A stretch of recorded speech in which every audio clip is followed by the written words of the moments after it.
Hello everyone, good afternoon. This is Komal Mittal from the Pop Movement. I'm Pop Youth Mentor.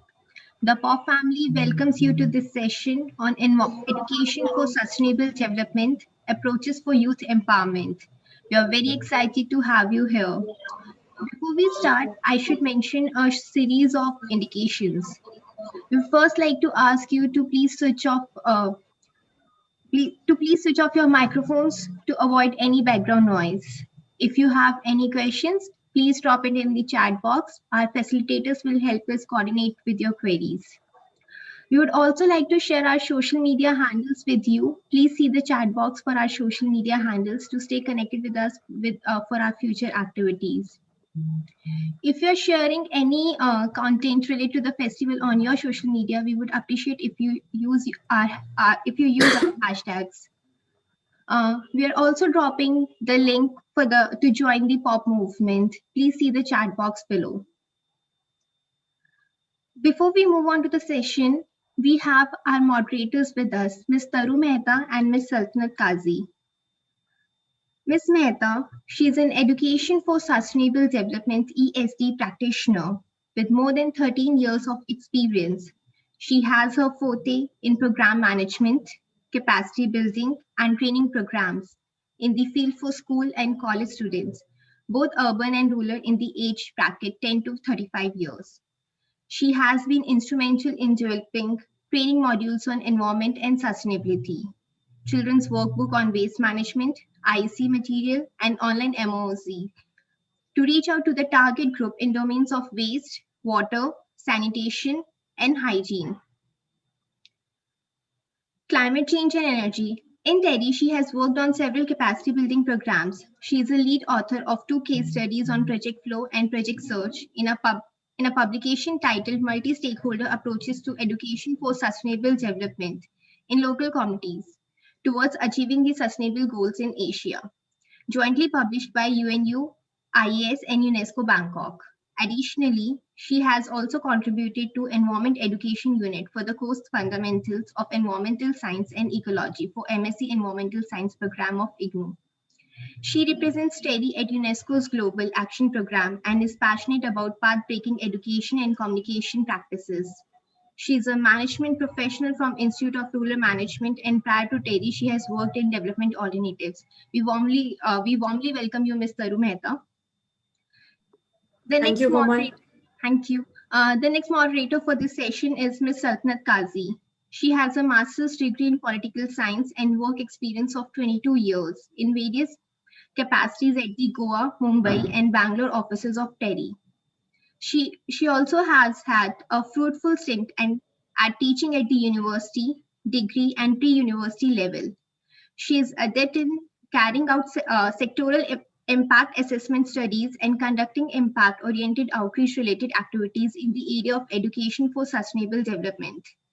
She has successfully led and executed projects and subcomponents of research projects in the area of tourism, mining, waste management, coastal resource management, climate change, and livelihood opportunities. Her strong research background enables her to design and execute outreach projects, wherein the learning curves are deepened using innovative teaching learning strategies. She has developed content and resource materials that simplify and enable transformation learning. In order to constantly improve projects, she is able to devise tools to monitor and measure the impact of the project intervention. She has several publications to her credit in terms of books, articles in books, journals, and newspaper. A very warm welcome to you, Ms. Saltanat. So before moving on to the session, I would like to give the cue to Ms. Taru and Ms. Saltanat. Over to you, ma'am. Thank you, Komal. Good afternoon, everyone who have joined us in the session today. And in fact, I would also say good morning and good evening to all the participants who have joined from other time zones across the globe. We welcome all of you to the session, and it is indeed a pleasure to be here today. And I'm extremely thankful to the entire team at the Pop Movement for giving us this opportunity to host this session. Today, we also have an illustrious set of speakers with us. We welcome all of them. Welcome Mr. Vinod Shetty, Honorary Founder Director, Akon Foundation. Ms. Vijaya Sharma, Co-Founder, Abhivyakti Center for Creative Arts.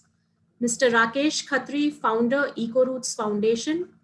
Mr. Bharat A.J., Founding Director, Young Innovators Educational Services Private Limited. And Mr. Rohit Sadafal, Founder, Eco Nirmiti and Project Architect, Industry 4.0. We welcome all of you to the session.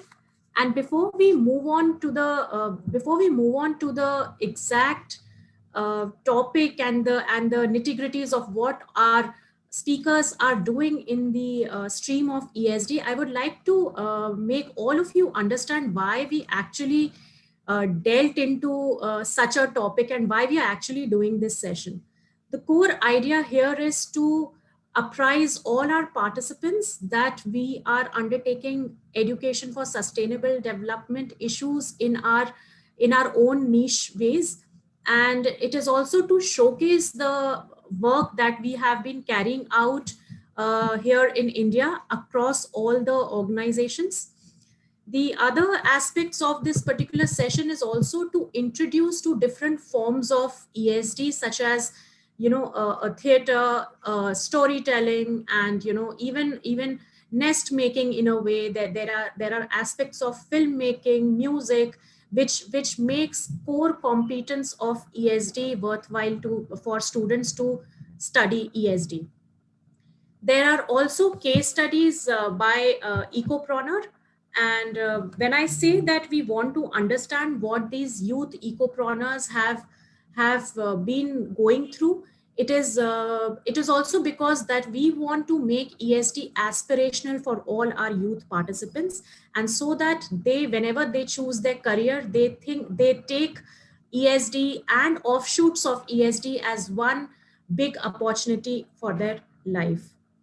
So why actually ESD? Why do you think ESD is so important to study? The reason being, I'm sure all the participants would understand that for past 5 days, I'm sure you would be discussing that the lifestyles that have taken a toll on all of us. I mean, there has to be a looking back to all the kind of life that we have been leading and impacting our planet. So ESD is one aspect where we reach out to students, to youth, to citizens, so that we make our lifestyles little resilient. We think about what our actions are. We think about what our actions, how our actions are impacting the environment. ESD is, in a way, it looks at aspects where we want to reach out to students in the environment, economic, and social domains of sustainable development. So that is why we thought that it is the best way, it is the best platform to showcase ESD approaches and make ESD reflective in a way that students don't find it boring, but they find aspirations around it, they find this interesting, and then they could further look at opportunities in this particular domain. Within Terry also, we started ESD in 2002. The Environment Education and Awareness area, which I and my co-moderator belongs to, the area reaches out to students from the age bracket of 5 to 35 years on issues related to environment, whether it is climate change, waste management, biodiversity, water conservation, etc. You name it, and it is there. The strength that we have within Terry is that apart from the education that we do, we also have subject matter experts in all these fields, which somehow who also complement our work with their knowledge and with their expertise. And also EA, our area also is a part of the Global Action Program, which is led by UNESCO. UNESCO sees ESD as a flagship initiative, and through ESD there have been a lot of international platforms wherein they have coined ESD in their own way.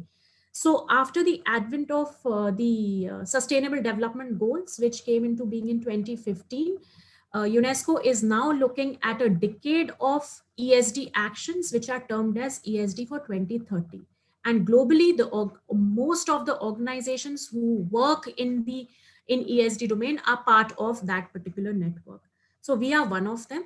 And with this brief background, I would like to ask my co-moderator, Ms. Saltanat Kazi, to further explain some of our projects in brief, and then we could open the floor for quick pitches by all our speakers.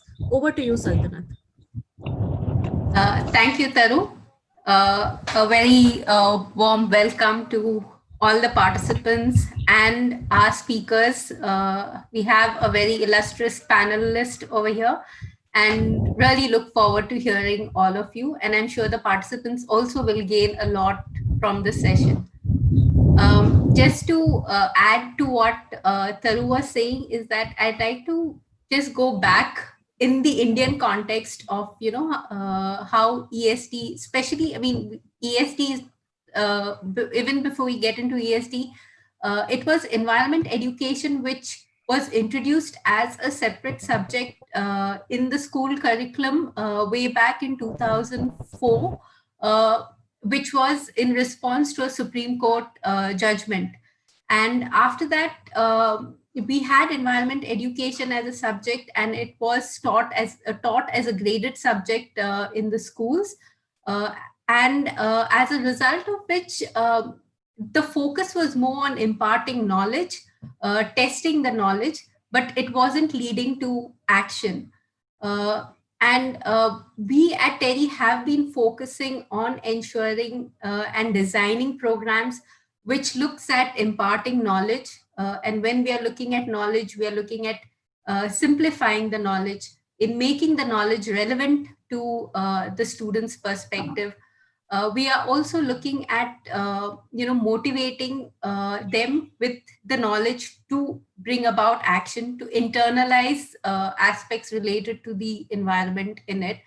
And as a result of which, some of our programs have been, and you'll see it, in terms of the work that we've done, and in terms of the participants who have attended our workshops or who have been part of our program, and in terms of their career choices, in terms of ways of being part of various movements.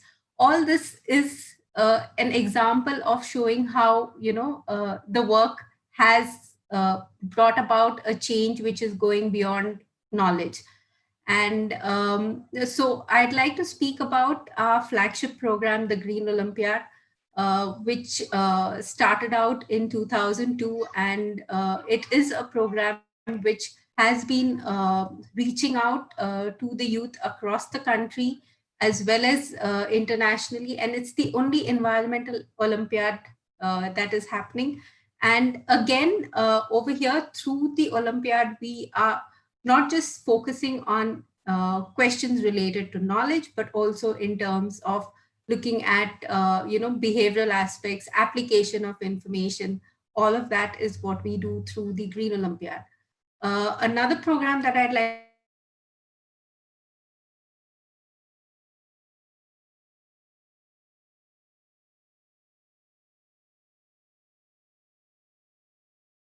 in India, and we work with them on providing them information about waste, the importance of waste management, how they could apply it, and also provided them a platform to segregate waste in their schools and to channelize and recycle waste.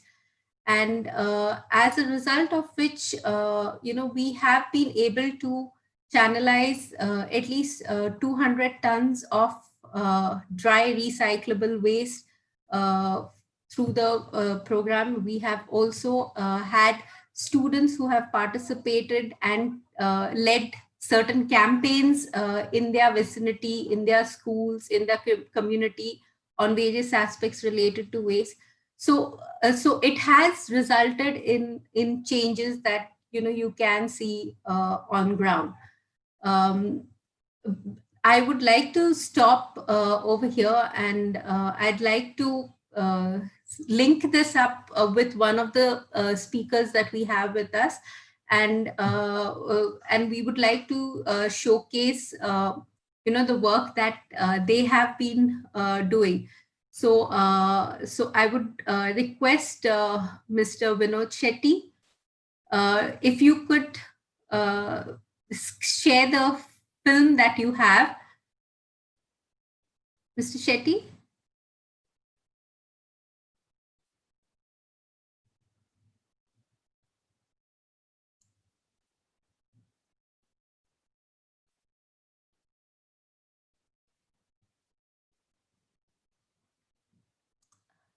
Okay, I think Mr. Shetty is not there. So till we have him share his film, I'd like to introduce Mr. Shetty very briefly. So he is a human rights lawyer, and he has been practicing at the Industrial Court, Labor Court, and High Court of Mumbai. And he has been actively involved with various social movements and has represented the International Campaign for Justice in Bhopal, for the Bhopal issue in Mumbai. And in addition to this, he has made a marked contribution in the area of solid waste management and recycling in the city of Mumbai. Where he has collaborated with experts in the area of recycling and has worked on spreading awareness on recycling amongst waste generators. And simultaneously, while working with the waste generators, he has also worked with the waste collectors and the rag pickers, where he has set up a community and recycling center in Asia's largest slum, Dharavi, and has been able to orchestrate the junk band that goes by the name of Dharavi Rocks. The interesting part is that this band is made up of children of rag pickers who rock, programs with their music, which is made out of waste. And in the past 10 years, Dharavi Rocks has performed around performed around 200 shows. So, so over to you, Mr. Shetty. I think Mr. Shetty's just joined. I think he's just rejoined. Oh, okay, fine. Yeah, so would you like to share the video first, or you want to share it afterwards? Up to you. Okay, let me first. Are you going to play it from there, the video? I thought you were playing it. So if you want me to play it, then I will. Yeah. Please play it. Okay, then you can start speaking. Yeah. I'll just have it set up in the meanwhile. Because where I am, the line is a little keep breaking off. So thank you very much, everybody, for having me with you. And as the speakers have spoken about education for sustainable development, the project which I'm concerned and involved with is the music project. So I started the Acorn Foundation in 2008. And this was mainly to work in one of Asia's largest slums, which is called Dharavi. Dharavi is in Mumbai, and it is spread over 2.5 square kilometers and has a population of nearly 1 million people. And it is one of the places which has the highest density in the world. And the idea was to work in the recycling district of Dharavi, which is one of the largest hubs for segregation and recycling of all kinds of dry waste, mainly plastic, cardboard, paper, and electronic waste. Now, this is an area which is informal and mainly gray industries which are unorganized under any kind of government scheme. And they are mainly workshops and small factories owned by private entrepreneurs. Waste is collected individually through rack pickers, padiwalas. And after we started work here mainly to organize these recyclers and carry their voice forward, we started working first with the children. Yeah, and these children were actually working in the waste industry. And in order to engage with them, we started music workshops. And the music workshops we started with them, we decided that instead of using traditional musical instruments, which they don't have access to, we would work with plastic drums. And these were recycled drums which are available within the slum itself. And in Bombay, which has about 60% of slum area, these plastic drums are part of every child's or everybody's life because they fill up water in it. So if you go throughout Bombay, two things you'll find: blue plastic sheets which are covering the roof during rainfall, and outside or inside every slum, which is generally 10 by 10 or 10 by 15, you will find this plastic drum. You will see these plastic drums, and we decided that that will be a musical instrument. And the children from the waste industry, as well as children from the community, started playing music on this. So this is the story of Dharavi Rocks, and the band was called Dharavi Rocks, and the journey started in 2008. Over a period of time, we took this project to various schools, and we have also started training the children in these schools, and this provides a livelihood to the band members. Plus, these children have become ambassadors for recycling, and they perform on these musical instruments.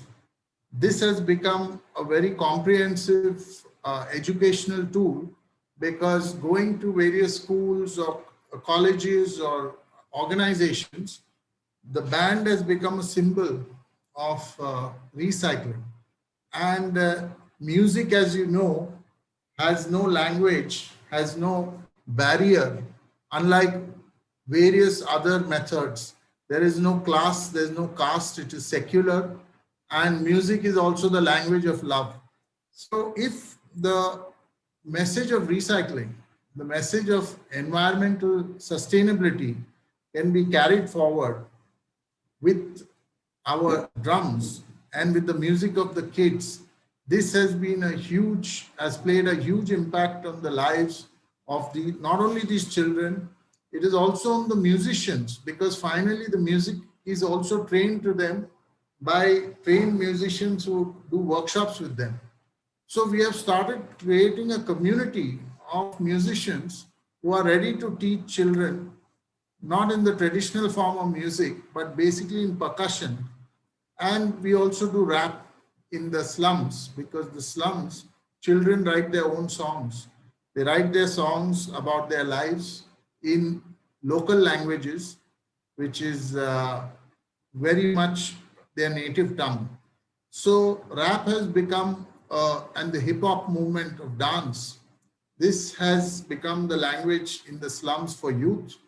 And taking this onto these very iconic venues is also a challenge, because we marketed the band itself. And Dharavi Rocks has now done more than 200 shows all over India. The children from the band have even gone into the movies. We have performed for various television, documentaries have been made. We have reached up to London also. So in terms of education, the language of music has been used to penetrate those spaces which otherwise would be very formal. And music being very attractive to the children has also acted as a language where you can speak about recycling and spread the message to all the schools, employees. We have also started these Acorn clubs in various schools, and with the adult recyclers, we have started a project of collecting the waste from these schools. So these schools as well as offices offer their waste to us free of cost, which otherwise recyclers would have had to pay for it. So this is more like a CSR activity which we are carrying out. And in turn, they invite the band to perform at their functions or in the school assemblies. And it is to meet children, have a dialogue. The most important thing is that the music has allowed and given us a platform where we can talk about environmental issues.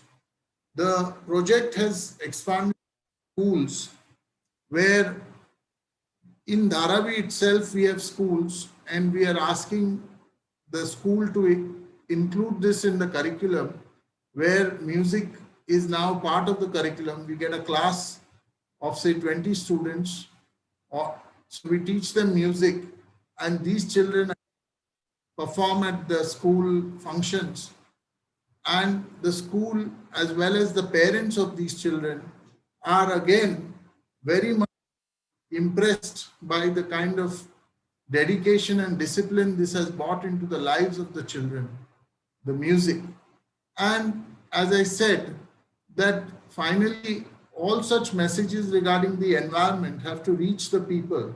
If we make it into an elite message only for national schools, it remains where it is, because you're talking of a large number of families which also need this message. And these children are also becoming empowered. They are able to look at the world differently, and the children from slums are also spreading this message. So the consciousness which we want has to percolate, and it has to spread into all sections of society. So on this basis, Dharavi Rocks has kept its work going. We try our best to include as many new school children and schools in this project. I'll be happy to answer your question. I would like you to see a short video on the Dharavi Rocks if it is available. Thank you very much, Vinod, for sharing, the work that you've been doing, and in a way, it is very empowering to see that children who working with children and empowering them with music, that is made out of waste material, and providing them a platform to showcase this talent of theirs. So yes, it's really very remarkable. What we will do is we will move on to the next speaker, because we are running a little short on time. We'll try and screen the video a little later. So we'll move on to the next speaker. Taru, would you like to introduce the next speaker? Sure. The next speaker is Ms. Vijaya Sharma. She is co-founder Abhivyakti Center for Creative Arts. She would be speaking on creative arts and its myriad forms to promote ESD. And particularly, she would be talking on storytelling as an approach to education for sustainable development. Ms. Vijaya Sharma has a 20-year career spanning in print and electronic media, covering areas such as environment, health, and lifestyles, and worked with reputed newspapers, companies like Hindustan Times, India Today, Z News, etc. She has also worked on web-based communication in terms of a tabloid for the net, conceptualized and executed launch of htnext.com, a youth portal, and the Hindustan Times UK online edition. This year, she has set up the Abhivyakti Center for Creative Arts, where they encourage the young and old to reach within themselves and cull out resources for resilient and sustainable lifestyles without depending on external templates. We welcome you, Ms. Sharma, and over to you for your talk. Thank you, Taru. Am I audible to everybody? Yes, you are. Thank you. I would like to begin with a namaste to all my panelists, to you, Taru, and to Saltanat, and to Komal, and a namaste again to all the participants who have joined here today. We all know what the meaning of namaste is, but very quickly I'd like to reiterate it. When you say a namaste, you press your palms together, you join the fingers, and the thumbs point towards your chest. It is a way of saying that the spiritual, the natural, and the divine in me acknowledges the spiritual and the natural and the divine in the other person. And everyone here today, or anyone who responds to that greeting of namaste, we become joined together in a spirit of oneness and universality. There is a definition of sustainable living which has been put forth by the United Nations, and I think it's a very beautiful definition. I'd just like to read it out from you. It says, and I quote, "Sustainable lifestyles mean rethinking our ways of living, how we buy, what we consume, but it is not only that. It also means rethinking how we organize our daily life, altering the way we socialize, exchange, share, educate, and build identities." I would just like to add one more line over here. Sustainable lifestyles are also about being attached to our cultures and values, because that is what help to shape and build our identities. But how do you build an identity where we live in harmony with nature? But the first step towards building an identity where you live in harmony with nature is being in harmony with yourself. And how really do you be in harmony with yourself? There is a theory of cognition which tells you that creativity is the basis of human life, and creative tools are the best ways to be in harmony with yourself, simply because these creative tools, they sharpen our sensory perceptions, and which is what we do at the Abhivyakti Center of Creative Arts.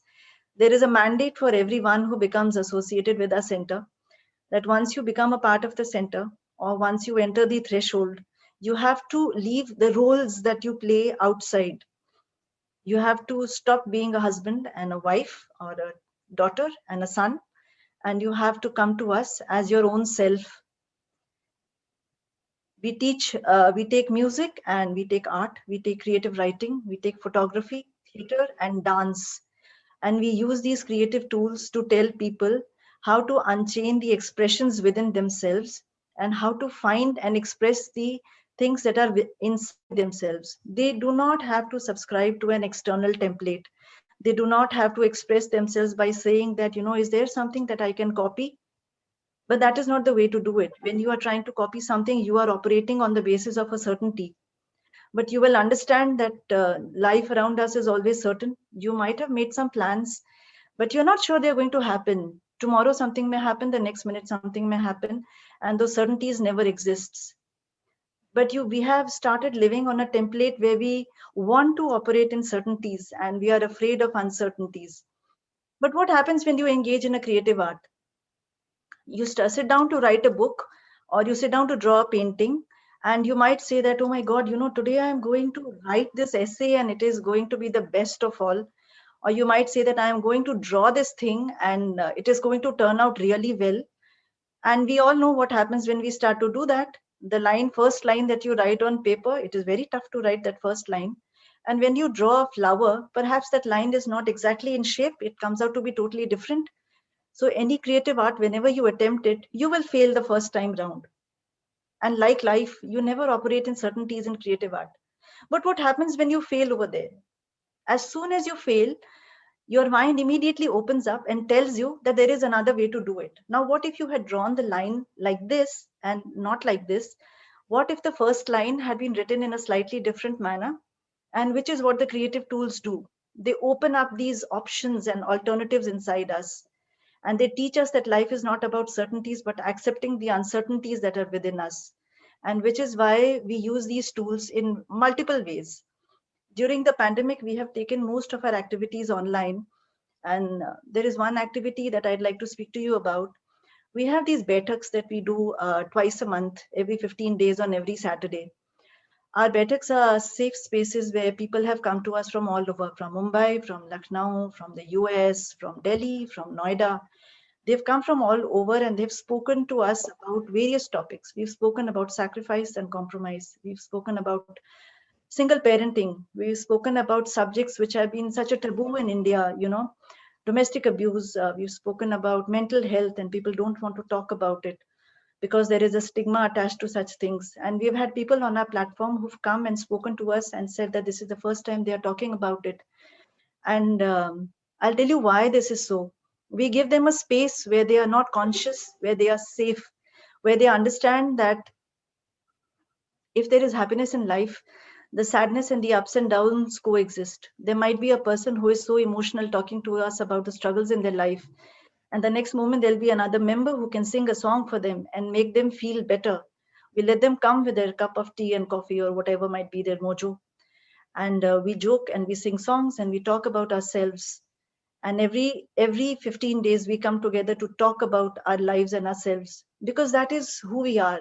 Since the beginning of time, when we were hunters and gatherers, and when we moved on to being agriculturists to our present time, when the hunter-gatherers sat around the fire and they told each other about how the day went, when they drew on the caves of the walls, they were telling stories. And which is why storytelling is such a powerful tool. There is so much around us. There is uncertainty, there is chaos, there is beauty, there is strife. How do you make sense of everything that is flowing around you and happening? Stories help to give us a structure and coherence to all that is around us. They give you a beginning, they give you a middle, and they give you an end. And stories always go on and on. And when we socialize together, when we talk on the phone, when we do an art, we are always telling us stories. Stories give a structure to our lives. And once you start telling a story, however so much may be the chaos that is around you or inside you, when you start telling a story or when you start listening to a story, you realize that you have to make sense of what is happening around you. When you listen to somebody else's story, in their lives, you find answers to your own. I asked a friend that why is the story so important to you? And she told me that in a story, I find myself, I find a safe space to explore myself. In the joys and sorrows and the ups and downs of somebody else's life, we find answers to ours and we start thinking, will this work for me? Is there a different way for this to work for me? And when there is so much chaos around me, what is it that I must say? That I do not know how to handle this? Or there may be a different way of asking a question which says, is there a way of handling this? And a shift in perspective will alter your story, and it will also alter the story of your life. And among the so many tools at Abhivyakti, storytelling is one of the very important tools that we employ to ask people to talk about themselves. And when you talk about yourself and when you tell a story and when you try to bring coherence to your life, you start getting connected to the resources inside you. And when you are connected to the resources inside you, you start getting connected to the natural world around you, be it in a rural setting or in the urban high rises where we live. There are so many ways in which we can harmonize with the natural world around us in whatever way. It isn't to say that, I live in a high rise and there is no nature around me, but there is a plant in your balcony. And as we progress, I would like to talk about ways in which we encourage children and adults to get in touch with that natural world and harmony around them. Very quickly, I hope that all my co-panelists would be willing to join me in this activity. I believe that when we go through trauma and adversity, there is nothing else that can heal you more and show you a way ahead as in a manner which is as good as nature. When you see that colors of a flower which are wrapped up tightly in those green sepals, and you have to wait for weeks and weeks and weeks before the flower comes out, and in a day or two the flower falls, but you've had to wait another 4 weeks maybe to see another flower come out, and it teaches you perseverance and patience and tolerance.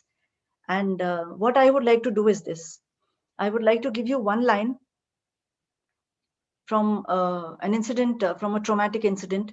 And I would like all of you to try and build that story, just one paragraph of a story. I'll pass on that line to all of you. And to all the participants who have joined here, this is the same story that you will be able to see on my Twitter handle, @ShikVij. Subsequently, I'll put it down in the chat box also.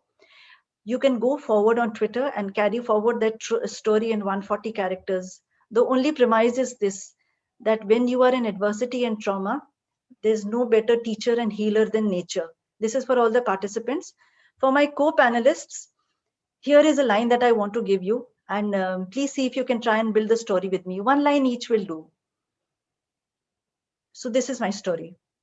For 2 years of caring and looking after her every single day, after 2 years of caregiving, and one day, while she was sitting on a chair, she just passed away, just like that.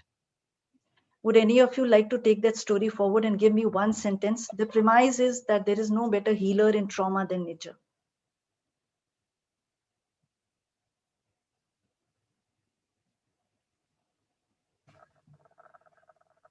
Wow, that's fascinating. Would anybody like to contribute, all our fellow panelists? You just need to add one line to the story. I'll just add, at that very moment, an entire life passed in front of my own eyes, and I could see this journey from day one. That's wonderful. Thank you, Mr. Shetty. The other participants, Rohit and Bharat, and maybe Taru and Saltanat, if you would like to join in, you are most welcome. Would you like to carry the story forward? I would just like to add that all the memories that we shared, that's what just hit, and it just sort of replayed out. Okay. Shall I add to? Yes, please, of course, Bharat. Yeah, thanks. So, in a flash of a lightning, my life just, or rather, my life replayed back in a flash of a lightning. Okay, thank you. Rohit, would you like to give it a shot? Yeah, I would like to give it a shot. We are the product of our memories. So memories is what we carry forward. We don't grow or anything, but our memories are the one that are carried forward. Thank you so much. This is wonderful. Taru, would you like to try? Yeah, Vijaya. Whenever I sit with your favorite dress, I always remember you, and that is how nature is healing me. My surroundings are healing me. Oh, wonderful, Taru. That's beautiful. And thank you so much, Rohit and Bharat and Vinod. Thank you so much for building this story. For just a minute, when we were trying to build that story, we would have tried to access something that we have heard, read, something from our own life. The very act of putting a story together triggers the process of deep thinking, and it will release something inside you. And very quickly, I would like to, bring in a line over here, which that very wonderful storyteller, Chinua Achebe, the African writer, has said. And he has said that there are all kinds of people in this world. There is somebody who is the agent provocateur. He will provoke a story. And there is a warrior who will act the story out. And then there is the storyteller. And without the storyteller, there will be no one alive to take that story ahead across generations. And the warrior and the agent provocateur will be left behind, but the storyteller will live across generations because the storyteller builds memories. And like Rohit said, those memories are what build our identities. And that is why the role of a storyteller in a society is so important. I'll leave it at this, and I'll be happy to talk about more subsequently. Thank you so much. Thank you, Vijaya. That was indeed very powerful. And I am sure that from the participants, there will be many more future storytellers, and they would follow what you have just said. It also gave me a notion of how creative tools build critical thinking aspect within you. And we'll talk about it in more details when we are doing the discussions and we are doing the question answer session. Thank you so much for that powerful input. And with this note, since you spoke about storytelling, there's another storyteller that we have with us. He is Mr. Rakesh Khatri. Mr. Rakesh Khatri is the founder of Eco Roots Foundation. He is a naturalist and filmmaker and has integrated these two to develop hard-hitting environmental awareness documentaries. Mr. Khatri is very fondly known as the Nest Man due to his pioneering work in urban sparrow conservation. He has built around 125,000 sparrow nests which have been made of jute, wood, and other recyclable packaging materials such as used Tetra Pak cartons in major cities across the country. His work has been recognized and by the International Green Apple Award in the House of Commons in London in 2013. His name has been booked in Limca Book of Records for Theatre on Climate Change, covering 112,000 students in the country. He's the Earth Day Network star for sparrow conservation also. There is also a special mention about his inspirational work in ICSE English course book of 4th standard. So welcome to the session. We were awaiting your discussions, your stories, and I have also conveyed it to the organizers that sir will speak in Hindi. And if there are any interests or any questions related to translation and all, please write it in the chat box. Sir, welcome to the program, and I would like to hand over to you. Thank you, Taru ji. आप लोगों को आवाज सुनाई दे रही है साहब? Hello जी sir, हाँ जी, अच्छा। आप ऑडिबल हैं। थैंक यू तरु जी। मैं कैसे कहानी आपसे शुरू करूं, जैसे विजया जी ने बताई, विजेता जी ने बताई, उसी हिसाब से मैं शुरू करता हूं। मैं बहुत छोटा था जब मैं चांदनी चौक में रहा करता था, और हमारा जो घर था वो छत वाला था। तब चांदनी चौक इतना भीड़ वाला नहीं होता था। हमारे पास एक ही काम होता था कि हम लोग सुबह उठते थे, स्कूल से आने के बाद वापस छत के ऊपर चले जाते थे और एक टोकरी लगा दिया करते थे, उसमें जैसे डंडी, थोड़ा सा चावल डाल देते थे। वो चिड़िया उसके अंदर आती थी, गौरैया, खाना खाने के लिए, और हम डंडी गिरा दिया करते थे। उसको पकड़ के खूब सारा कलर लगा के हम उसको उड़ा दिया करते थे। अब ये नहीं पता था कि उस समय जब उसको उड़ा रहे थे कि बाद में वही काम हमें मिलेगा कि हमें उसको वापस लाना है, और वापस लाना वाकई बहुत मुश्किल था। जब ये शुरुआत करी तब पता चला। जब हम लोग चांदनी चौक से अशोक विहार के एरिया के अंदर शिफ्ट कर गए, वो कंक्रीट का जंगल था हरा भरा, काफी सारे बाग थे, उसमें सारा दिन खेलना, और फिर शाम को ये देखना कि कहाँ चिड़िया मिलेगी। कहीं चिड़िया नहीं दिखती थी, वो घोंसलों की जगह ही नहीं बची थी, क्योंकि जब तक 90 आ गया था, 90s का एरा आ गया था, और बिल्डिंग्स कंस्ट्रक्शन और पार्कों के अंदर भी सीमेंटेड ट्रैक बनने शुरू हो गए थे जो पहले घास के होते थे। तो हमें ये सोचना पड़ता था कि अब घोंसला कहाँ ढूंढें। तो हमने क्या करा, कोशिश करते हैं। अच्छा, उसी समय हरा नारियल साउथ से दिल्ली इस तरफ आने लगा था, तो हम लोग वो खाली नारियल उठा लाया करते थे, उसको खाली कर देते थे, और खाली करके उसमें खूब सारे अखबार डाल देते थे।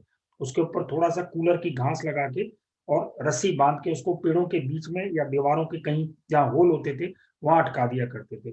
शुरुआती दौर में मुझे नहीं लगता कि बहुत ज्यादा सक्सेस मिली हम लोगों को, और तब तक क्लाइमेट चेंज और इन सब की बातें बहुत शुरू हो चुकी थी। तब ऐसा लगता था कि जैसे पतझड़ जल्दी आना शुरू हो गया और सावन बहुत जल्दी जाना शुरू हो गया, और ये चीजें दिखनी बंद हो गई थी। मोर भी भूल गया था कि कब गाना है कब नहीं गाना है।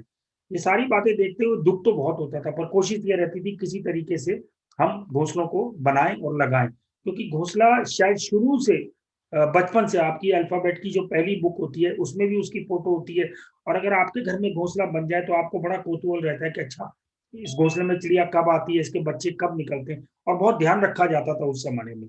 लेकिन धीरे धीरे धीरे वो सारी चीजें मॉड्यूलर होती गई। आपके जो स्विच बोर्ड होते थे या पंखे के ऊपर जो फैन के ऊपर एक कटोरी जैसी लगी होती थी, चिड़िया उसी में घोंसला बनाती थी, वो सब हटता चला गया। बहुत दुख हुआ। चलिए, वो घोंसले जब लगाने शुरू करे तो कोई फायदा नहीं हुआ उसका। बहुत कम चिड़िया आती थी, कभी बुलबुल आ जाती थी या एक आध गौरैया उसमें आ जाती थी। फिर हम लोगों ने थोड़ा सा R&D करनी शुरू करी उसके ऊपर, और जूट की जो पतली डंडियां बैत की जो होती है वो, और नारियल का जो जूट होता है उसको लेके हम लोगों ने घोंसला, जो आपने अभी पहले फोटोग्राफ में देखा, वो बनाना शुरू करा।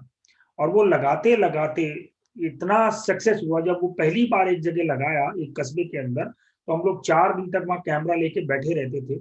हम ये सोचते थे इसमें कब चिड़िया आएगी। लोग हंसते थे कि अच्छा इसमें चिड़िया तो आएगी नहीं, चिड़िया तो अपने घोंसले में आती है, और हम इस जिद पे अटके हुए थे कि नहीं, चिड़िया इसी घोंसले में आएगी।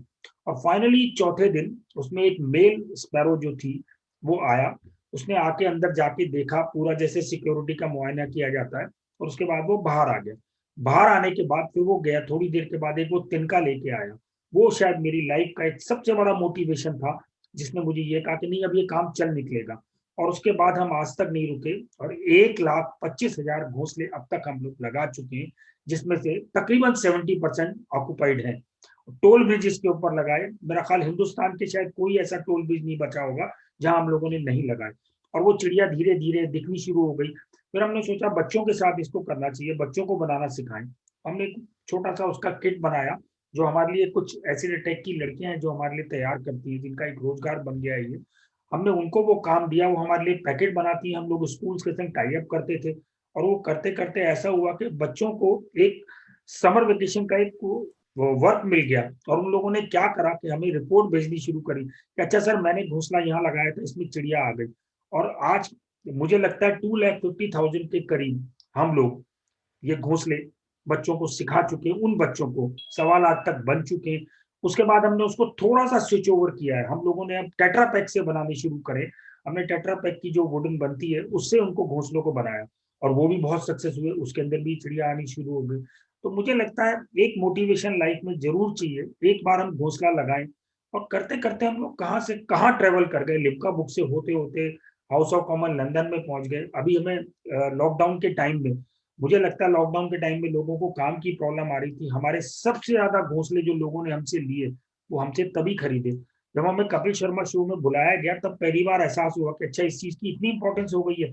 और वहां जब हमने बोला, तो आप यकीन माने, वो जब भी शो रीटेलीकास्ट होता है, हमारे पास कम से कम 400-500 लोग के फोन इसलिए आते हैं कि अच्छा, हमें ये घोंसला कहाँ से मिलेगा, हम कैसे लें। तो अब हम इतना तो सप्लाई पूरे हिंदुस्तान में नहीं भेज पाते थे कोरियर से, तो हमने उसका एक बहुत अच्छा सिस्टम बना दिया। हमने लोकल एजेंट्स अपने सारी तरफ कर दिए, उनको हम पहुंचा देते हैं घोंसले, वो उन लोगों को वहां दे देते हैं। और उसका जितना भी हमारा घोंसले का जो हमारी इनकम आती है, उसमें से सिर्फ जो उसकी कॉस्टिंग आती है उसको छोड़ के बाकी सारा का सारा व्यक्तिगत बच्चे जो हमारे संग काम करते हैं उनको दिया जाता है, और वो जो लड़कियां हैं वो उनको दिया जाता है। मुझे यह लगता है कि हम सब लोगों को एक बार जिंदगी में घोंसला जरूर लगाना चाहिए, और हमने अपना मंत्र बना दिया है कि घोंसला लगाते रहिए, हौसला बढ़ जाती रहिए, और गौरैया को किसी तरह बचाते रहिए। और यही कहानी है कि हम यहाँ पहुंच गए और आप लोगों के साथ बैठे। हमारे पास कोई ऐसा बेसिक एनवायरमेंट का इतना बड़ा कोई नॉलेज का सेक्टर नहीं है। हम लोग बहुत ग्रास रूट लेवल के ऊपर काम करते हैं, और हर आदमी को जो सीखना चाहता है उसको सिखाते हैं। और शायद 2008 से शुरू करा था काम, और आज तक मुश्किल से 2 या 3 या 4 दिन खाली होते होंगे मंथ के अंदर, अदरवाइज हमारी वर्कशॉप लॉकडाउन के टाइम में भी ऑनलाइन चलती रही। मैं यही कहूंगा कि आप लोग इस मुहिम में जरूर जुड़ें। एक बार घोंसला अपने घर में लगा के देखें, चिड़िया आएगी, आपको बहुत शांति मिलेगी और बहुत अच्छा लगेगा कि आपके, और इससे बड़ी कोई ब्लेसिंग भी नहीं होगी कि आपके लगाए हुए घोंसले के अंदर एक छोटी सी चिड़िया ने अपना घर बनाया और उसकी जनरेशन आगे बढ़ी जो खत्म होती जा रही थी। Thank you. कितने का है वो? Thank you very much, Mr. Rakesh Khatri. Hello. Very inspiring to hear about you. We've heard about people planting trees and looking Hello, at. ma'am, doubt hai. 1 minute. I think there's someone speaking. I'm not sure. Yeah, are there any question at this stage? Yes. Hello, Yes, please go ahead. इसका price क्या है? Price बहुत छोटा सा है, कुछ नहीं है। कुल 250 रुपीज हम उनसे चार्ज करते हैं, जिसमें 175 रुपीज हमारी उसके ऊपर कॉस्टिंग आती है, और बाकी का पैसा उन्हीं को दिया जाता है सारा। और कभी भी आप हमारे को जीमेल पे, कहीं भी व्हाट्सएप नंबर पे कहीं मैसेज दें, अगर आपके एरिया में अवेलेबल होगा तो आपको इजीली अवेलेबल हो जाएगा वो। अपना व्हाट्सएप नंबर प्लीज सेंड करिए। मैं अभी भेज देता हूँ आपको। We'll put it on the chat for you, so you can have it. I think chat पे लगा दीजिए। on the chat we will have email IDs of all the speakers, so that even because the time is short here, if you want to discuss anything further, तो आप फिर उनसे email ID पर संपर्क कर सकते हैं। जी, thank you. And Rakesh sir, आज से मेरे 2 मंत्र होंगे, पौधे लगाएं और घोंसला लगाएं। जी बिल्कुल। और हौसला बढ़ाएं, वो बहुत जरूरी है हम लोगों को। अब उसको मुझे क्योंकि हमेशा याद आता है, बच्चों को मैं एक बात ये जरूर बताता हूँ कि हमारे जितने फोर फादर्स थे या बुजुर्ग थे, उन लोगों ने हमको कितना खूबसूरत फॉग दिया था, और हमने अपने बच्चों को क्या दिया? स्मॉग। तो मुझे लगता है उससे हमें थोड़ा बचना चाहिए। जितना ज्यादा बचाएंगे उतना ज्यादा बेहतर है, हमारे ही काम आएगा वो।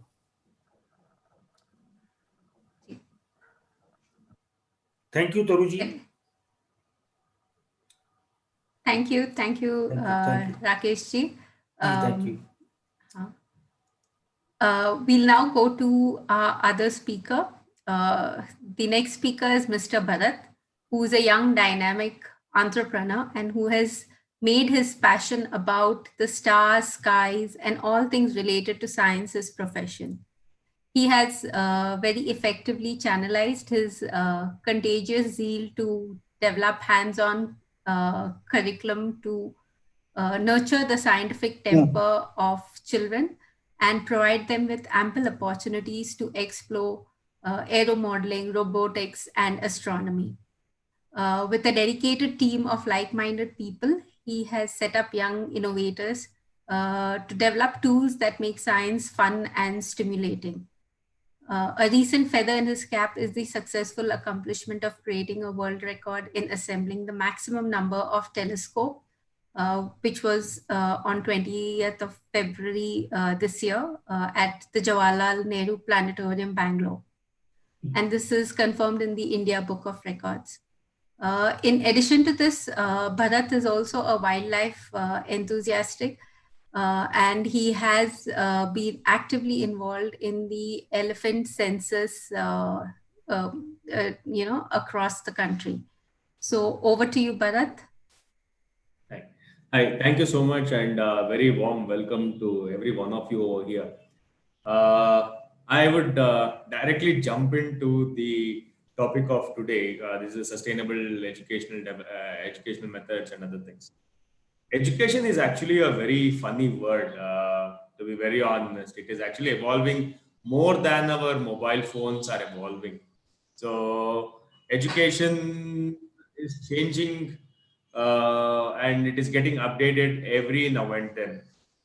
Probably when our parents or the senior generation were in the field of education schools, they were just asked to recite whatever is being taught and not to ask questions. But slowly, as the days passed on, the form of education also changed a lot. And now that time has come saying that you have to ask a question. So from what do you say, rote read method, like how we have learned. The teachers used to write it on the board, and we used to just repeat and write it down. So we're in the rote read method. And as and when the education started evolving, we started implementing something called as instructional based learning. That means there were some instructions given, and we were supposed to take the information from the experiments or any apparatus. For example, Rakesh Khatri sir was telling that we set up about 1,000 tree houses or bird houses. Now, what we went about a little bit further and said that why only the birds chose the 700, why not the rest 300? So we came up with a structure. So these were the instructional based things, and it can be the material used, it can be the place wherein it can be used. So there is too much of learning which happens. Okay, now these evolution is again getting evolved much further, and now we are coming up with something called as exploratory based learning. So for example, imagine you have to build a telescope or you have to build a plane.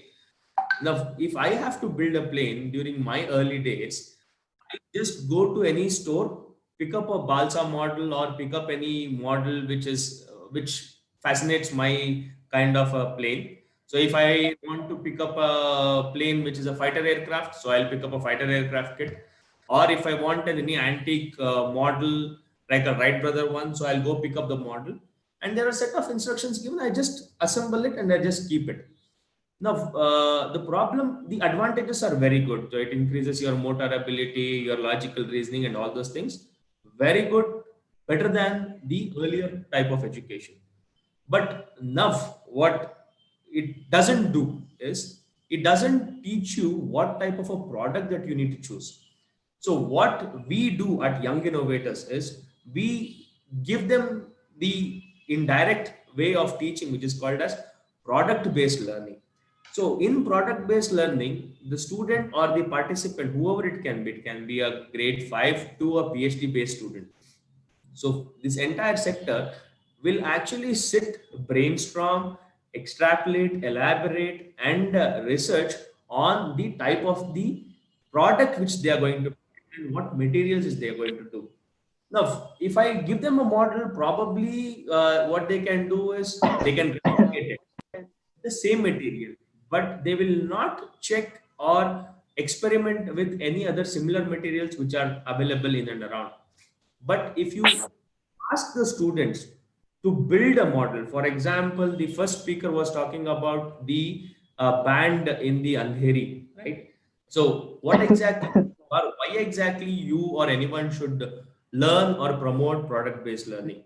So there is lots of things which goes behind. For example, if you have to build a plane, first what you do is you go start looking at the birds. So what type of a bird you choose or what type of a plane you make is very similar. If you have to make a high flying plane, which is very efficient enough, you look for birds which are high flying like pariah kites or your white eagle or Brahmini kite and other type of birds. If you want to build a plane which is very fast, very swift, then what you do is you build a plane which is replicant of your hummingbird or a kingfisher bird. Or if you have to build any other plane which is between these two, then you start looking for crow. So what exactly the participant is doing is they are trying to analyze the type of the bird, its characteristic features, its anatomy. So the biology automatically comes into the picture. Got it? So once the biology comes into the picture, then what they do is they start to mechanize the entire model. Right? They start building. While building, you directly can't ask the birds to say extract the bones from the birds and start mechanizing it. You start looking at the neighboring places for a similar kind of a product or the material. So what you do, you start working around with various materials to build your own model. Got it? So it can be the strength of the material, it can be the binding force, it can be the weight, or it can be weight flexibility, the ductility, or it can be the weather resistance. So it can be various things, right? So we have not even come to the finishing of the model. We have just in the process stage. In this stage, we are already done. Okay. So when you do these kinds of product-based learning, okay, what you do is you're not just teaching one subject, you're actually collaborating multiple subjects, and you're trying to teach kids to build anything for that matter, right? Tomorrow, currently they are building a plane, tomorrow they can build anything. So you're not just teaching, incorporating one way of learning, but you're actually incorporating multiple way of learning in the students. Got it? So by saying this, I think Saltanat was saying how exactly we achieved the world record. We actually did in a similar way. Saltanat, if you can play the video in the background for me, please. It mutes on. So I'll be speaking here so that I can do both. Okay. So while I speak, I will also share this video. So this is the video of our world record event. So if you look, we had about 100+ students who actually built their own telescopes with the scratches which they could find anywhere around. So as you see, it's all PVC pipes and the waste woods what they get around. So they did along with their parents. So it was actually a peer-based learning, and it was not just a tool or a toy which they built. Telescope is one of the most advanced apparatus which anyone could. So building it requires more and more of expertise. Got it? And it was not just one or two. They built about 104 in just 1 hour. And we are the only organization in the entire world to even attempt something of this sort. Right? And I'm very proud for myself and my entire team to do it. So this is what we did.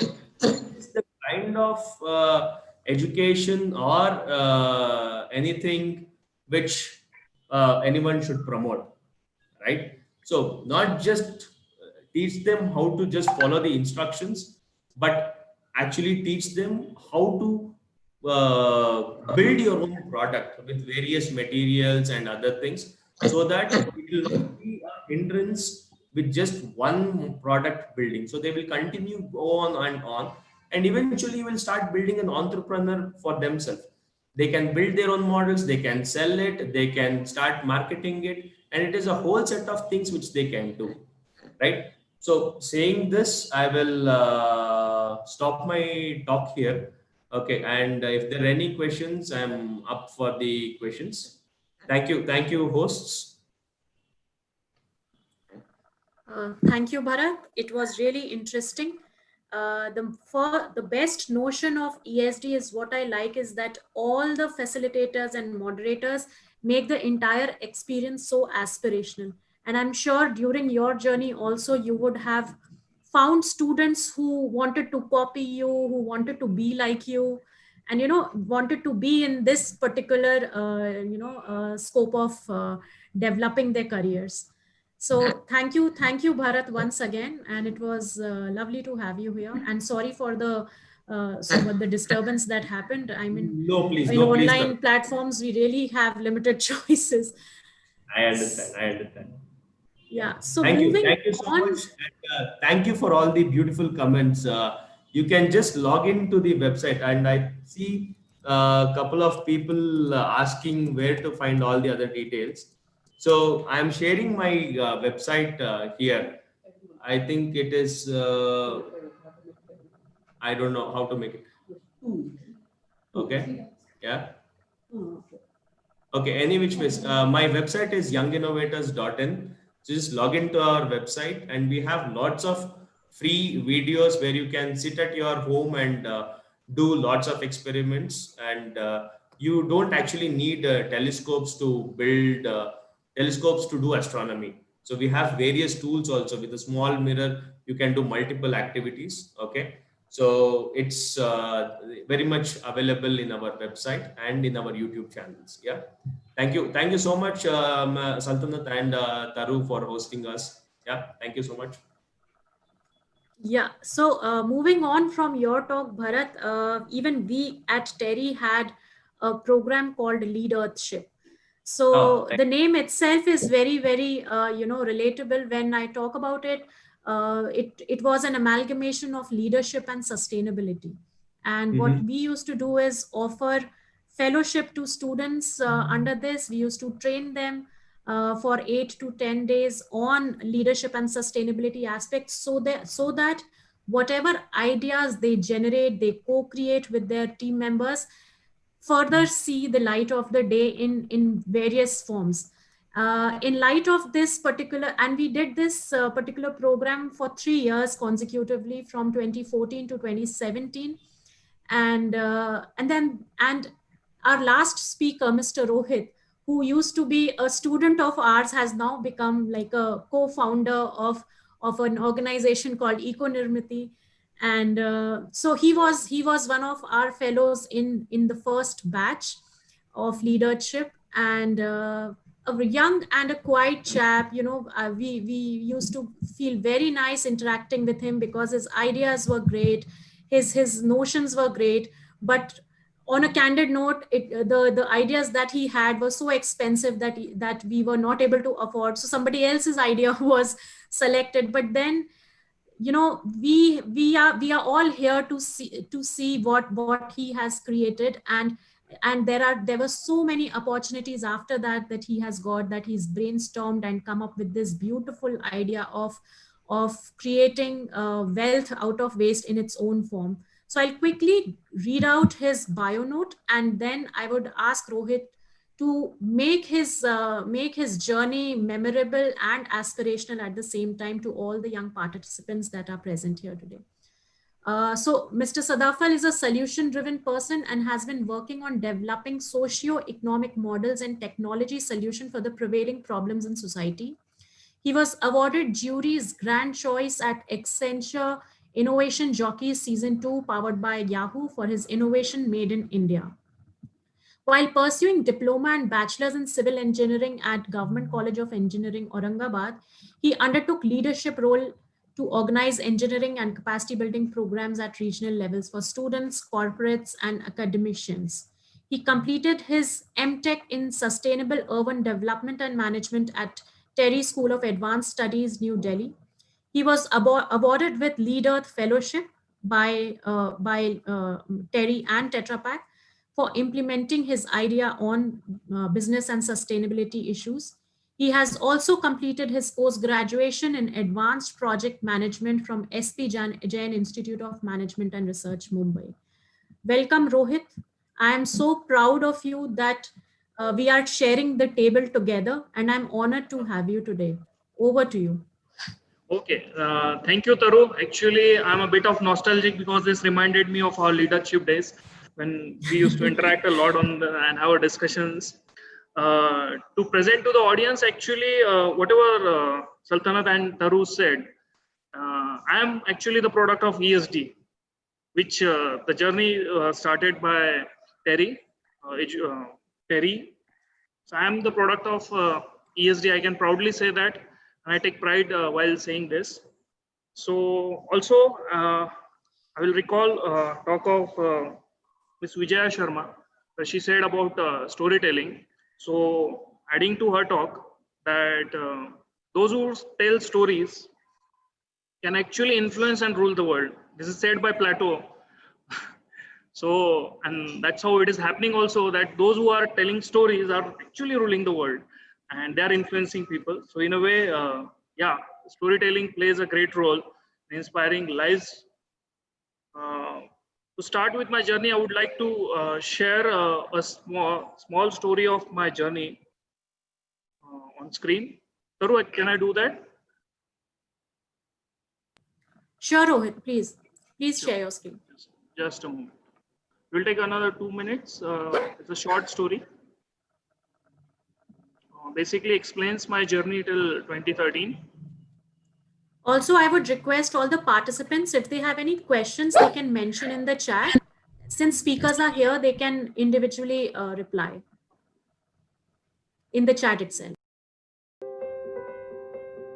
My mother dedicated her life empowering women by being a social entrepreneur. My father spent his life in the service of nation in the military. I guess it was the destiny that I would spend my life in the service of humanity, trying to make our world a better place to live in.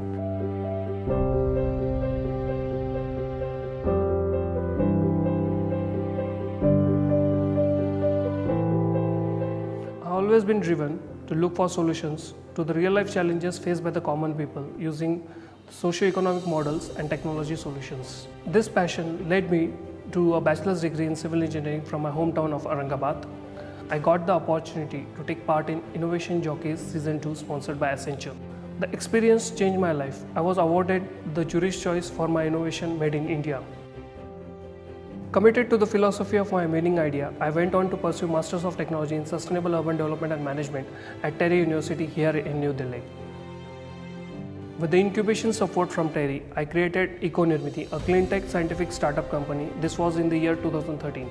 We deliver integrated scientific waste cycling services solutions to the government and private sector, inclusively by economically linking ecological conservation with creation of social infrastructure assets. Our products and services are envisioned to create sustainable value out of scientific waste recycling and recovery with the help of low carbon intensive technologies indigenously developed by us along with our partners.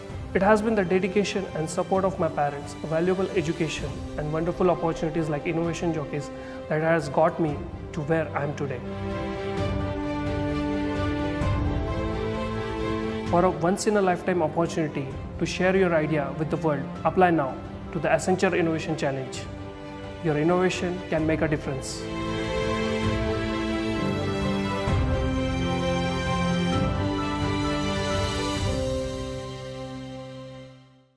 From my side, actually, so this is where the journey. So taking ahead the discussion with relating it to my personalized experience and the stories around sustainability and the kind of work I had done as an entrepreneur. So I'll just share one of my erstwhile project that we did in Shirdi, because that is one of the project that links spirituality along with the sustainability in a way. So So as we all know that most of us have been to Shirdi. For the global audience, I would like to recall that Shirdi is a spiritual place of Lord Sai Ram, where people, devotees visit every year or for offering their prayers and taking blessings from Lord Sai Ram. So while it's a spiritual activity that in India people offer flooring offerings to the god. When they offer flooring offerings to the god, the floral offerings go as a waste in temples in most of part of India. So what we did in 2014 is like this was really a big problem in Shirdi because around 2 tons of floral waste was getting wasted. So we tried and analyzed the products and developed certain products out of it. One of the product was essence sticks and floral waste. Out of the floral waste, then we developed aromatic products out of it. And later on, these products were actually made with the help of the destitutes in and around the area. So in a way, this project was linked socially and along with the environment. So the kind of thing was like we connected spirituality with sustainability while developing these projects. And today, after 3 years, the project is handed over to the Shirdi Trust.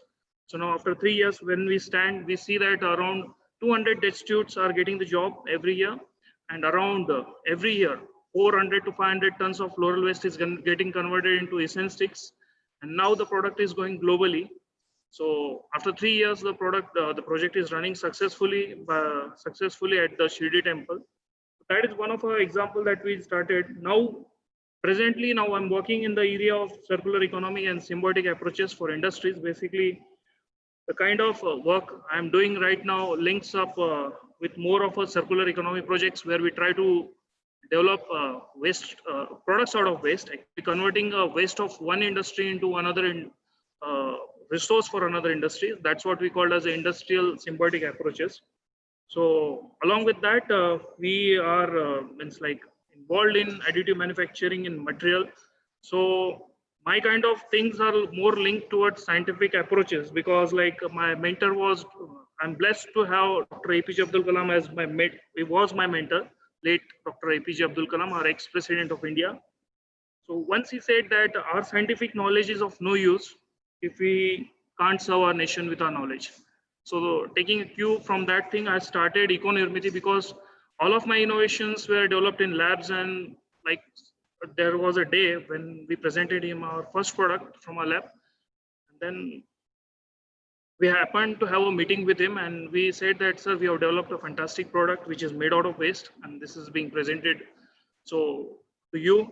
So then he said like, what is the future now next? You have developed fantastic, it's a product, it has been developed, but now what is to be done next? So I said, I will hand it over this project to some institute where they will take up. So he said, that's not a way. How do you develop your innovations? Your innovations, when they go grassroots, then it is said to be an innovation. So then he paved the way for me to start Eco-Nirmiti. Eco-Nirmiti means like ecological creation. I started Eco-Nirmiti then. That was a project, Eco-Nirmiti. So Eco-Nirmiti project started out of waste. So like Eco-Nirmiti used to develop products out of waste, do research, and then deliver it to the markets.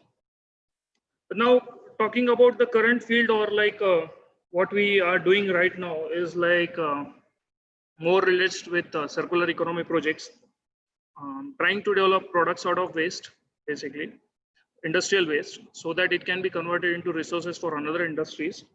That is all. And as a future, what we look forward in terms of a scientific development is towards the carbon sequestration, because we all know that carbon is a huge problem for the world.